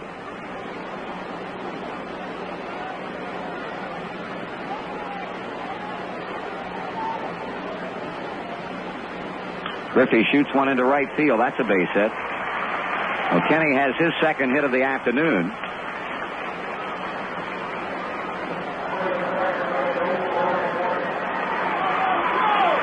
And he and Pete Rose are now tied for hit leadership in the National League with 35 base hits apiece. Joe Morgan, after getting 2 hits last night, has had 2 today, with a run batted in, giving him a total of 20 RBIs, and he leads the club in that category. Breaking ball in for a strike. Morgan's 20 RBIs place him all by himself in second place in the National League. Dodger center fielder Rick Mundy leads everybody with 25. Morgan now has 20. McCovey, Garvey, and Parker with 19 apiece. Although we don't know, but maybe Dave Parker knocked in a run and that 3-run first for the Pirates today against the Dodgers. Atkinson throws to first, gets it back, delivers, and in the dirt for a ball. 1-1. Well, the Texas Rangers have come up with 5 big ones in the top of the 6th inning and lead the New York Yankees 6-1.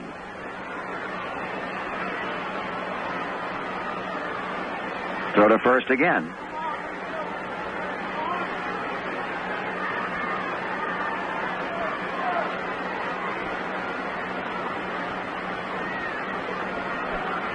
Atkinson with a pause at the belt. The pitch to Morgan high. 2 balls and 1 strike.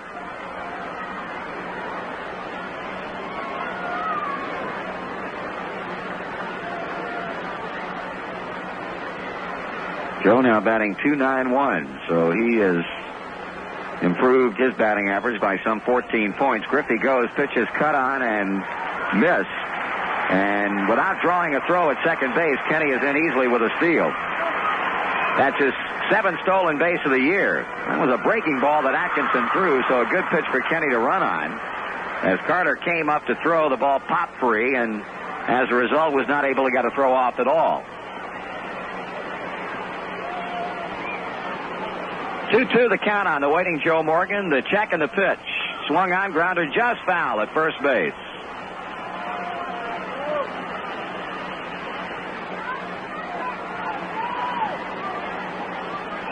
Griffey on back to second as the Reds hope to add another run to a lead that already stands at 5-0.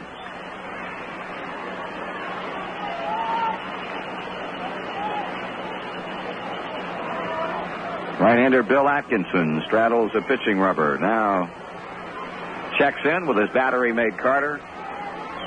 And the throw back to second. Griffey is safe. Pappy sliding in behind the runner to take the throw. Atkinson, a native Canadian from Chatham, Ontario, the same town that Ferguson Jenkins hails from. 7-2 with the Expos last year with a 3.36 ERA. Up with a pitch, and he's gone full on Joe. 3-2.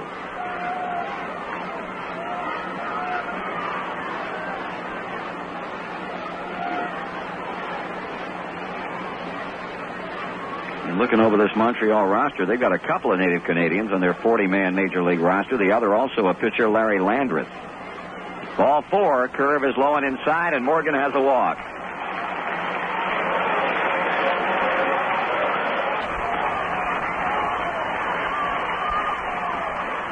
Two Cincinnati runners on now as Atkinson surrenders his first base on balls, and he'll work to Foster, who has singled twice.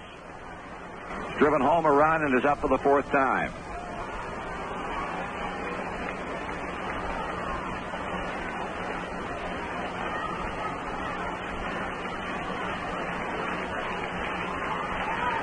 Cincinnati threatening in the bottom of the sixth inning. Outfield deep, straight away for George. The pitch, high curve, ball 1. George hammered 5 home runs against his club last year.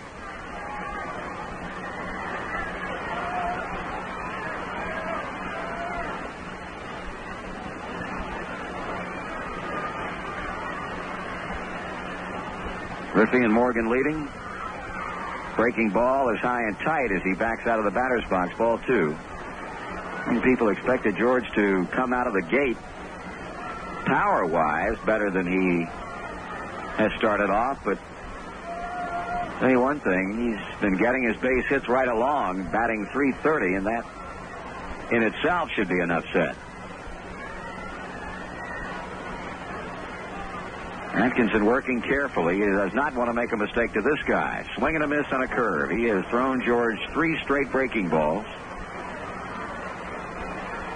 That one he gets over for a swinging strike, and it's 2-1.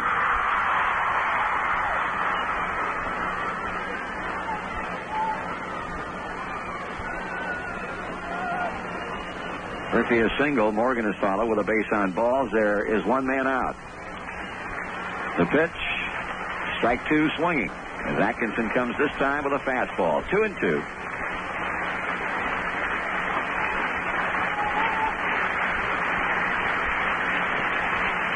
Up next, Johnny Bench. Atkinson would like to get Foster to hit the ball on the ground at somebody and maybe get out of the inning with a double play. The Expos have turned 1. This one is popped foul and out of here. It was Bench who banged into a 6-4-3 double play in the first inning, while the Reds have turned 2 themselves. Foster hanging in on a holding 2-2 count. Bill Atkinson in a bit of trouble in the bottom of the sixth inning, as Montreal can ill afford to allow the Reds any more runs and hope to mount an offensive and come back in this one. Grounded, hit slowly to third. Parrish will go to Cash. Cash will go to first, but not in time. The middleman, Joe Morgan, cut down as Foster hit a breaking ball slowly toward third. They get the force on Joe at second. And now we have Griffey at third, Foster at first for Johnny Bench.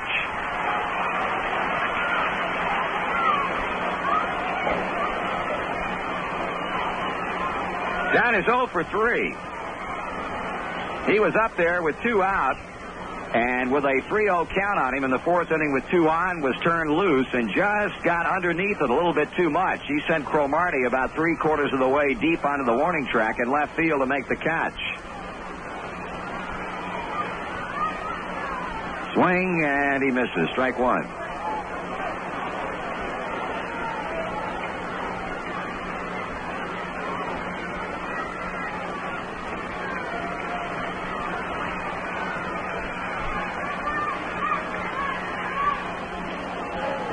One ball, 1 strike on Bench.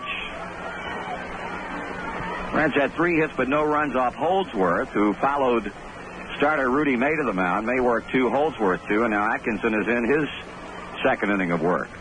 Strike 2 on the swing and a miss.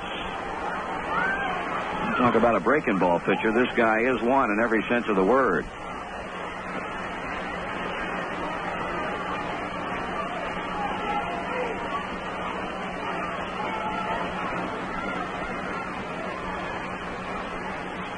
And strike 3 call. He drops the curve over on the inside corner.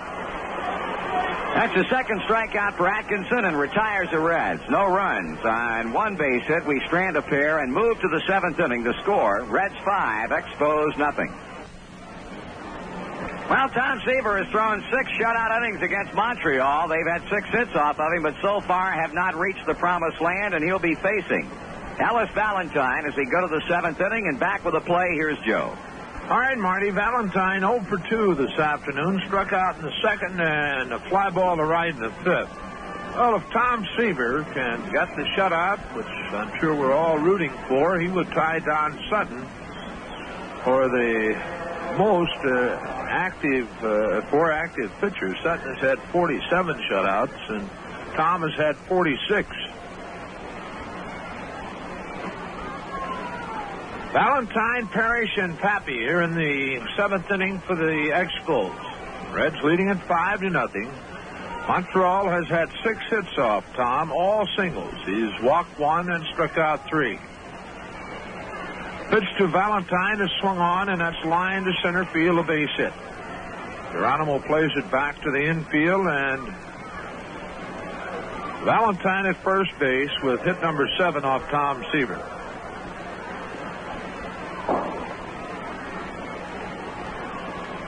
I bring Larry Parrish to the plate. Parrish 1 for 1. He walked in the 2nd inning and singled to right in the 5th.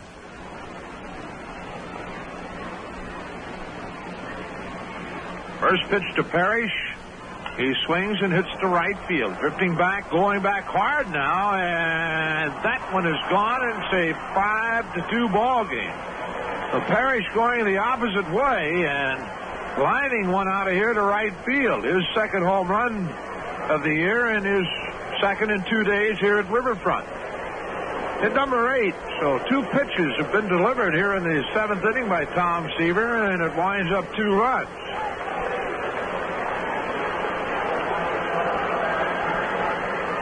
And we're going to have some activity down in the Cincinnati bullpen now.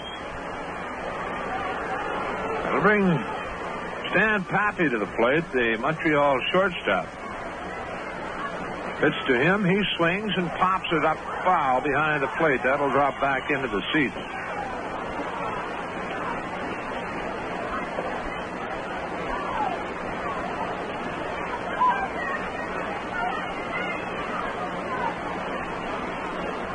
Del Hunter on deck. He will hit for Atkinson. The 0-1.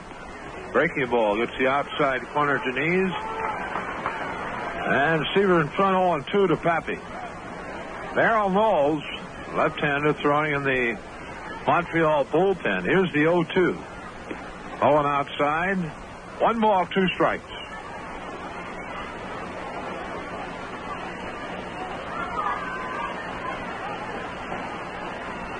Seaver delivers, and Pappy takes high. Count evens at 2-2.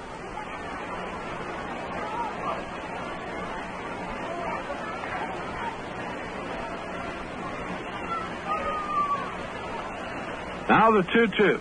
Pappy swings on it, hits a wall to right field, going back. Griffey and Kenny jumps, has it hit off his glove. Pappy to second, and he makes the turn. He'll hold right there. With his first hit of the season, they double off Griffey's glove and off the wall in right field. That is hit number 9 for Montreal, and that'll bring Del Unser to the plate. That's Bourbon and Doug Bear throwing in the Cincinnati bullpen.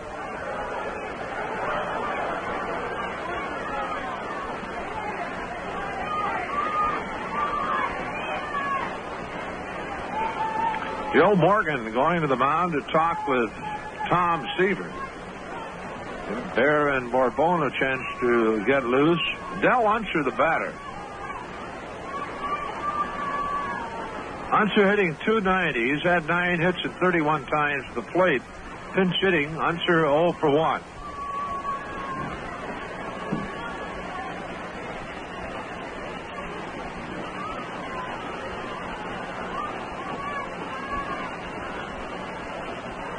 Warren Cromartie on deck.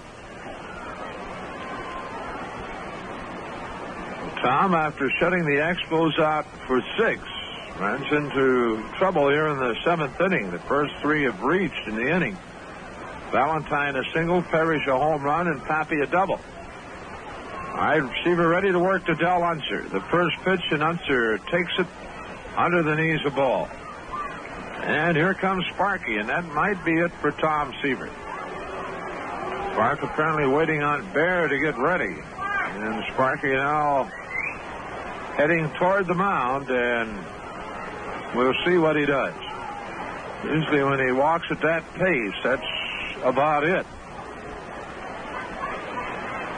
And that is Tom Seaver will leave, and Pedro Bourbon will be called on to face Del Unser with the count of a ball, no strikes. And Tom gets a big hand from the fans here at Riverfront. Over 50,000. So Seaver worked 6 innings, allowed 9 hits, struck out 3 walked 1, and 2 runs, both of them earned. So we have a pitching change here at Riverfront, and while Bourbon makes his way to the mound, we'll pause for this message. Pedro Bourbon, the new pitcher for the Reds. Pedro 2-0 on the year. He's making his 9th appearance. He's worked 11 in the 3rd innings, allowing 18 hits. Has struck out 2 and has walked 4.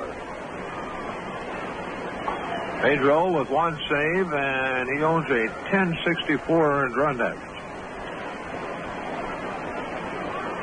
He's ready with his first pitch to Unser, and it's swung on and hit along the line in left field. Foster over, waiting now, and he has it 1 away.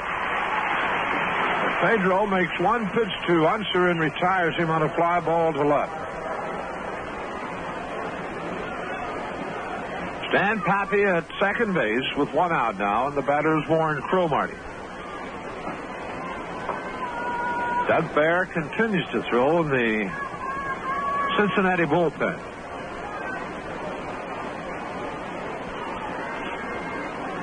Bourbon delivers outside a ball to Cromartie.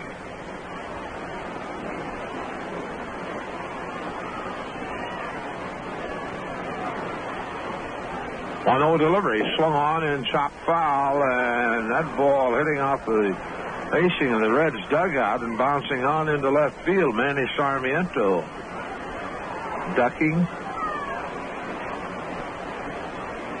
1-1 the count. Reds leading 5-2. The pitch. Cromartie takes strike 2 call in the outside edge. 1-2.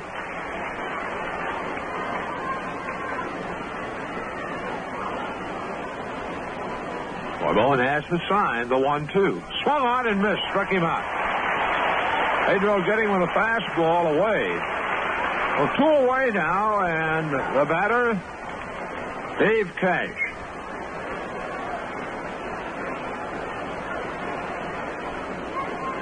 Cash 1 for 3 this afternoon, singled his first time up. Hit into a double play in the 3rd and into a force out in the 6th. Bourbon delivers, Cash takes. Strike 1 ball.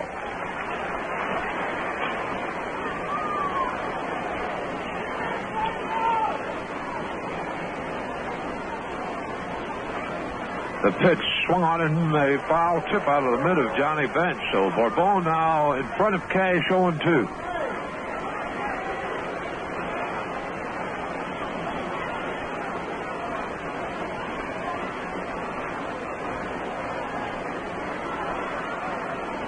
Here's the 0-2, low and outside. A ball, 2 strikes to Cash. Bourbon works. Cash takes, breaking ball outside. Count evens 2-2.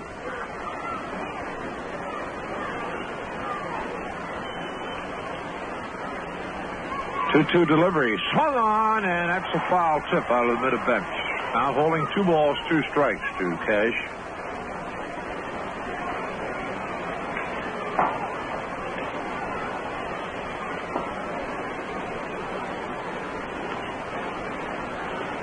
Pedro checking with Bench, has the sign. Again, the 2-2 swung on and hit to right field.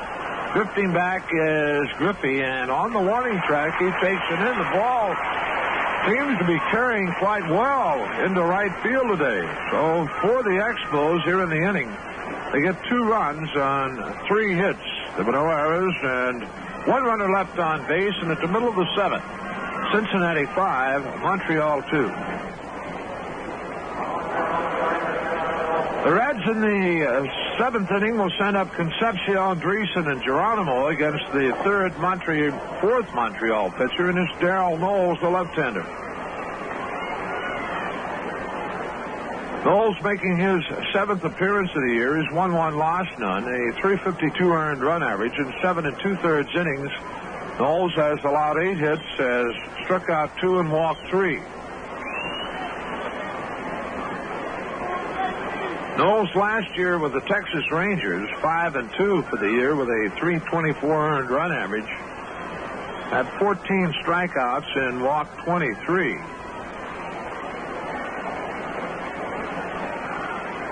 He delivers to Concepcion, and David takes a strike at the knees. Knowles makes his home in Blue Springs, Missouri. He was born in Brunswick, Missouri. The 0-1 to Concepcion. Strike 2 called in the outside corner, so quickly Darrell in front of Concepcion, 0-2. Dave 2 for 3 this afternoon, a double and the single. 0-2 pitch inside. 1-2. Davies last time up lined hard to Dawson in center field.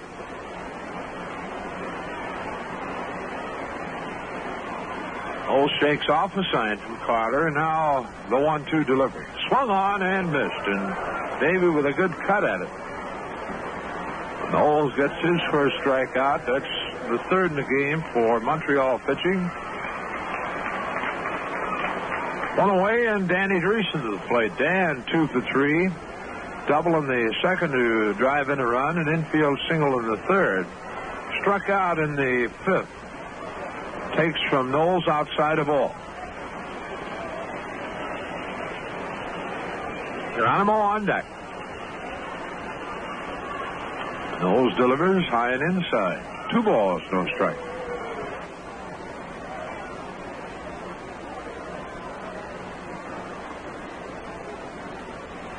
Here's the 2-0. A strike called. 2-1. Knowles getting the outside edge of the knees. Reds doing all their scoring in the first 2 innings. Here's the 2-1. Swung on, popped foul behind the plate, not a play. Count evens 2-2. Reds getting their runs, 1 in the 1st, 4 in the 2nd. Montreal 2 in the top of the 7th. Now the 2-2. Check swing, it's just under the knees, full count. But the 2 hits Dreesen has, he raises his batting average to .333. Knowles the payoff. Dreesen takes it outside, ball 4. And we'll pause for station identification. This is the Cincinnati Reds Baseball Network. This is FM 100, WRMZ, Columbus, Ohio, the home of Cincinnati Reds. Marty Brenneman and Joe Nuxall, right here in mid-Ohio.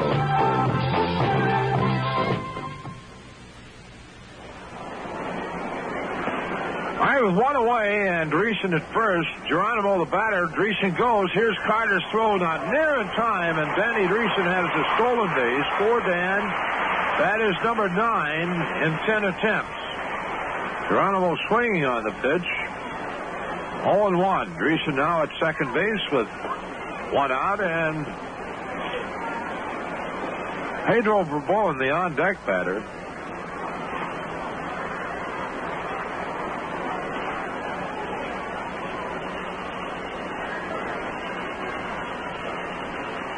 Knowles delivers. Geronimo checks his swing, and it's low and outside. Looked to Jerry Dale at third base, but he says he did not go. Down 1-1 now to Cesar. Geronimo 1 for 2. Single his last time up to left, the pitch. 0 outside, 2-1 to count.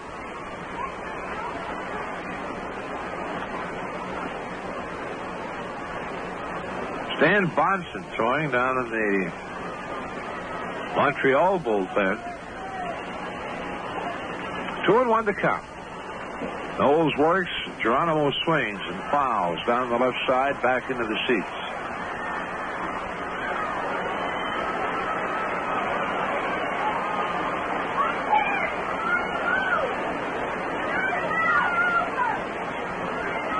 Not even 2-2 to Geronimo.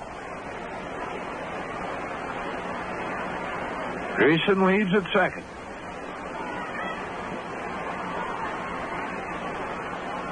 Knowles to the belt, the pitch.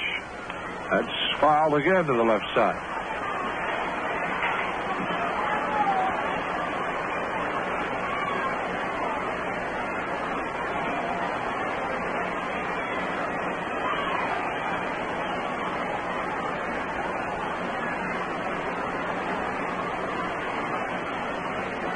Out 2 balls, 2 strikes to Cesar. And the pitch. That's taken outside. 3-2.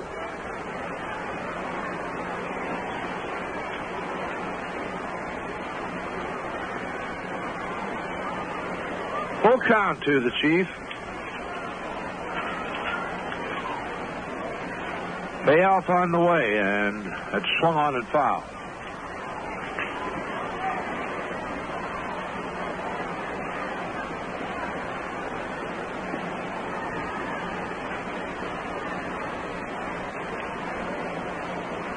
Knowles checking with Carter. And the 3-2 again. That's swung on and fouled out of play. Well, the attendance this afternoon, 50,142. 50,142 the attendance. Shirt day, the first ever here at Riverfront. Knowles delivers, and Geronimo swings and misses a fastball, and Knowles has his second strikeout.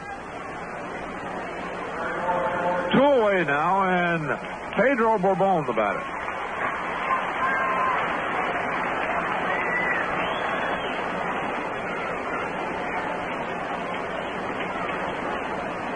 Bourbon hitting this year. Pedro has been to the plate 1 time. He has a base hit and an RBI.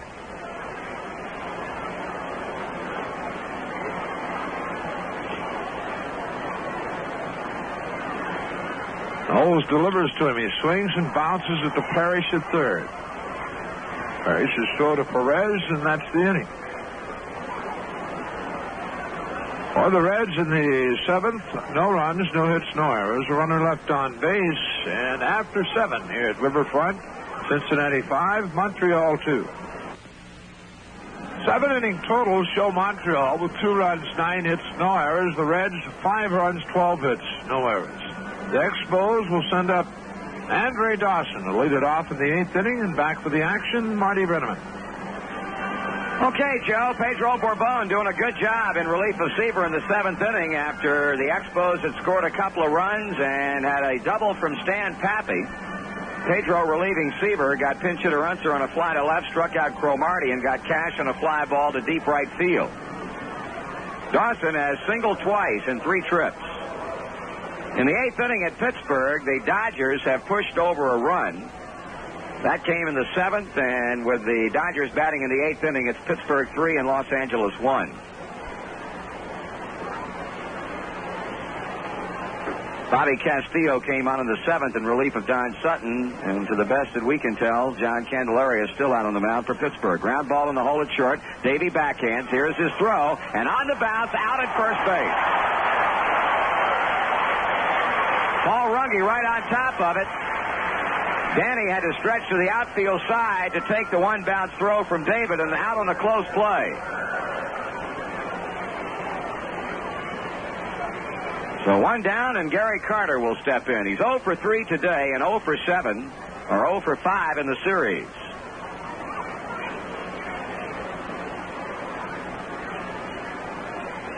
Doug Baer back loosening up in the Cincinnati bullpen. as Bourbon has now retired 4 batters in a row, all 4 that he has faced.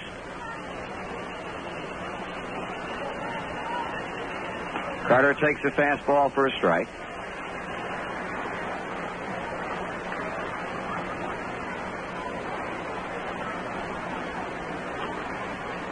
Swung on, popped in the air, and that's Pete Rose coming in from third, and almost midway between the mound and the plate, he makes a catch.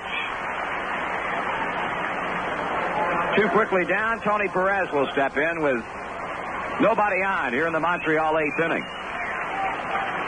We check back to last year at the same point in the season. After 24 games, the Reds were 10-14. And would you believe 10.5 games behind the Dodgers? Swinging a foul to the mid of bench. Strike 1. A win today, and if that Pirate lead can stand up against Los Angeles, we will again draw to within 1. Swinging a foul out of here to the right. Pedro dropping down a bit on Perez with the strike 1 pitch.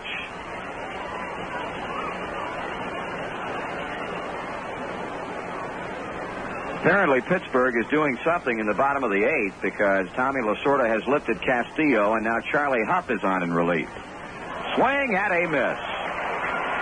Well, Pedro making quick use of Montreal's offense in the 8th inning. He gets them out in order. We go to the bottom of the inning, leading the Expos 5-2. Bottom of the 8th inning, about to get underway here. Darrell Knowles, his 2nd inning in relief, and he's been the 4th pitcher that Montreal has run out to the mound today. May started and went 2. Holdsworth and Atkinson worked 2 innings apiece. And it looks like Knowles is going to go a couple. Top of the order for the Reds. Rose a double in 4 trips. He's knocked in 1 and has scored 1. Joe gave you the crowd attendance, 50,142. Standing room only at the stadium today.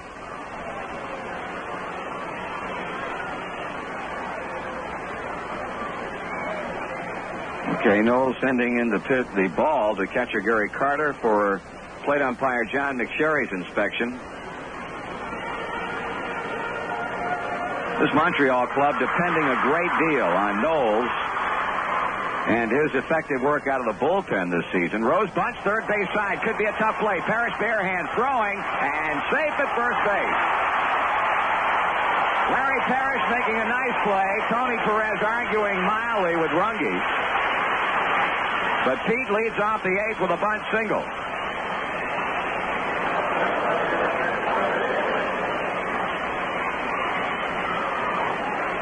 That's the 13th Cincinnati hit. This man here, Ken Griffey, has had 2 of them. Darrell Knowles, no youngster by any means. He'll be 37 years old in December. Started his pro career in 1961 at Aberdeen, Class A League. Griffey bluffs a bunt. Face the Reds, of course, in the 1972 World Series. Had some big years with that Oakland club. 5-2, 5-1, 6-8. 72 is big year. Here's a bunt. Griffey takes with him first base side. Knowles fields and throws to Perez to get the out, but Kenny will be credited with a 1-3 sacrifice. Pete goes to second.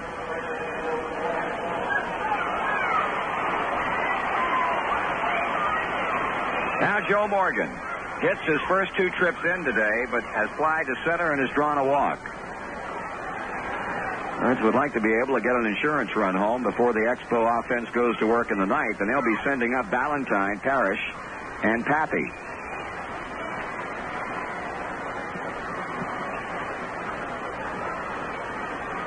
Here's Knowles with a stretch. He delivers. Joe takes a strike.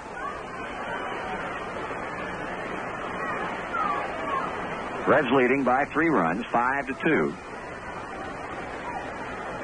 Number 14 out at second base.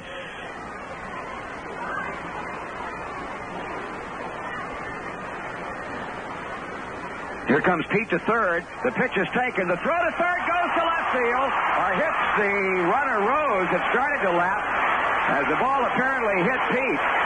And that's the only thing that kept the ball from going into the left field corner. Now, I say it hit Rose. It hit something because the throw was well offline. It either got Rose on the leg as he went into the headfirst slide or glanced off some part of the body of Larry Parrish. Credit Rose with a stolen base. And that will bring the Montreal infield in as the count stands a ball and 1 strike on Joe Morgan. Here's Knowles with a pitch and Joe with a take. Ball 2, 2-1.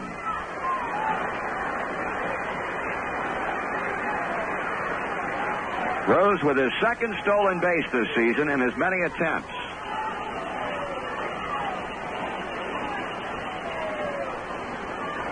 Morgan holding up. Ball 3, 3-1. You've got Junior Kennedy loosening up down in the Cincinnati bullpen, so you might look for him to come in and play third base when the Expos bat in the ninth. Rose with a bunt single to begin the inning. Griffey with a sacrifice moving Pete to second, and Rose has just stolen third. Morgan swings and fouls it back of the plate. Carter swiping at it and coming up with it with a mitt, but it's a foul ball.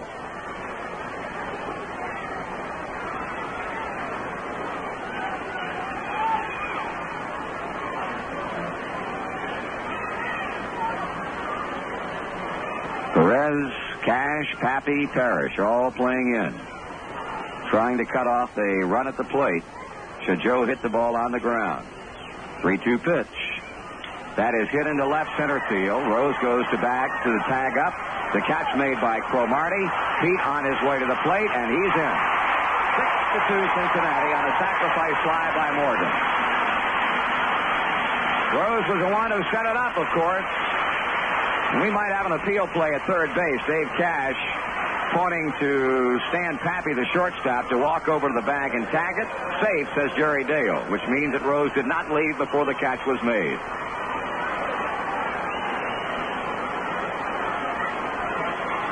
Well, at Pittsburgh, unless we got some erroneous information earlier, they say that Lee Lacy has just hit a 2-run homer in the top of the ninth inning. Foster swings and fouls, and the Dodgers are within 1 of the Pirates. Now, we had received a report that L.A. scored a run in the 7th.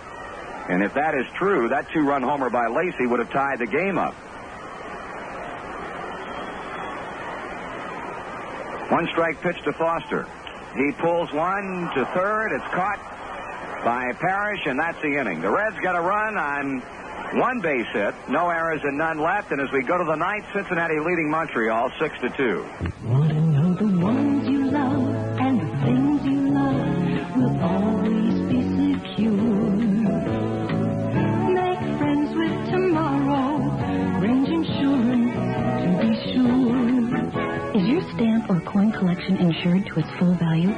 How about your antiques, furs, or art treasures? They could have grown greatly in value since the beginning. If lost or stolen, they could never be replaced. But it would help a lot to know you'd get a fair settlement through your Grange Insurance Inland Marine policy. Ask your Grange agent for a quote on whatever you want covered. No obligation. Grange wants to be your partner in protection. There's nothing like the feeling that you get when you know you're safe now and secure. Protected by Grange Mutual. Grange Insurance to be sure.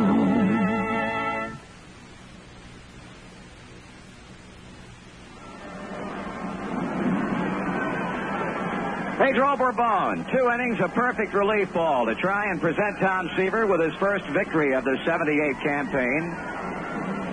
And in the ninth, it'll be Valentine, Parrish, and Pappy for Montreal. Changes 1 for Cincinnati. We've got Junior Kennedy now playing third base.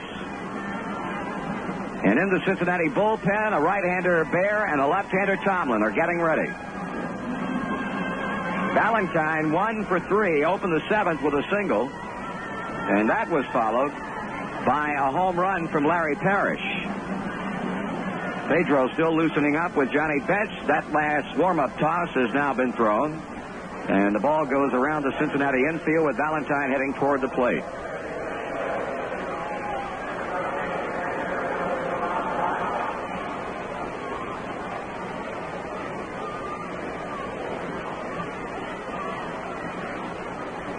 Bourbon with a look into bench as Valentine settles into the batter's box. Pedro with a line and the pitch, and he gets it over on the inside corner for a taken strike one.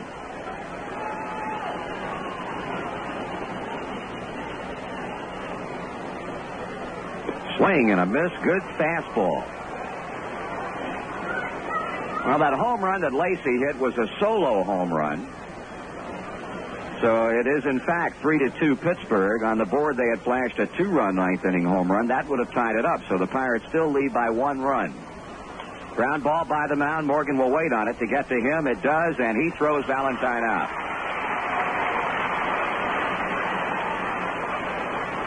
One away for Larry Parrish. Larry's having a fine series at Riverfront. 2 hits last night. He's had 2 hits today and has homered in each game. Bourbon has now retired 7 batters in a row.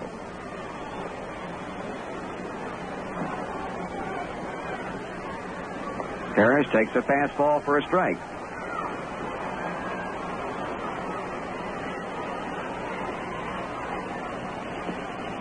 This is low and outside with a breaking ball, 1-1.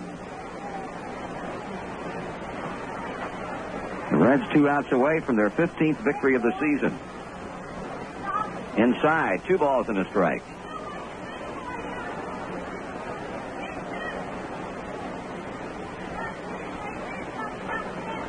Valentine has bounced to second to start this Montreal night. Parrish swings and does not get it. That draws the count even at 2 balls and 2 strikes. Pedro Bourbon, who has had his problems so far this season out of that Reds bullpen. As Joe mentioned, he came in with an ERA of 10.64, but has been tough this afternoon. Here's a fly ball into shallow center. Geronimo in and waiting on it. 2 outs. That'll bring to the plate Stan Pappy.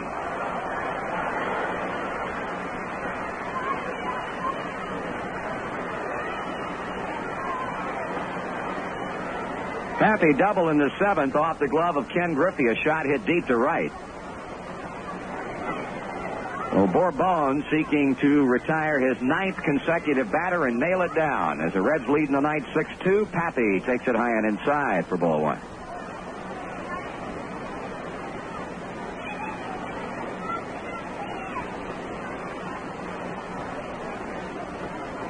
That's foul back and out of play. Ball and a strike on Stan Pappy. Don't forget, tomorrow afternoon, 1:15 doubleheader, the first of the season. Plenty of seats available. Paul Mosco, the first game starter for Cincinnati against Wayne Twitchell. Strike is called, 1-2.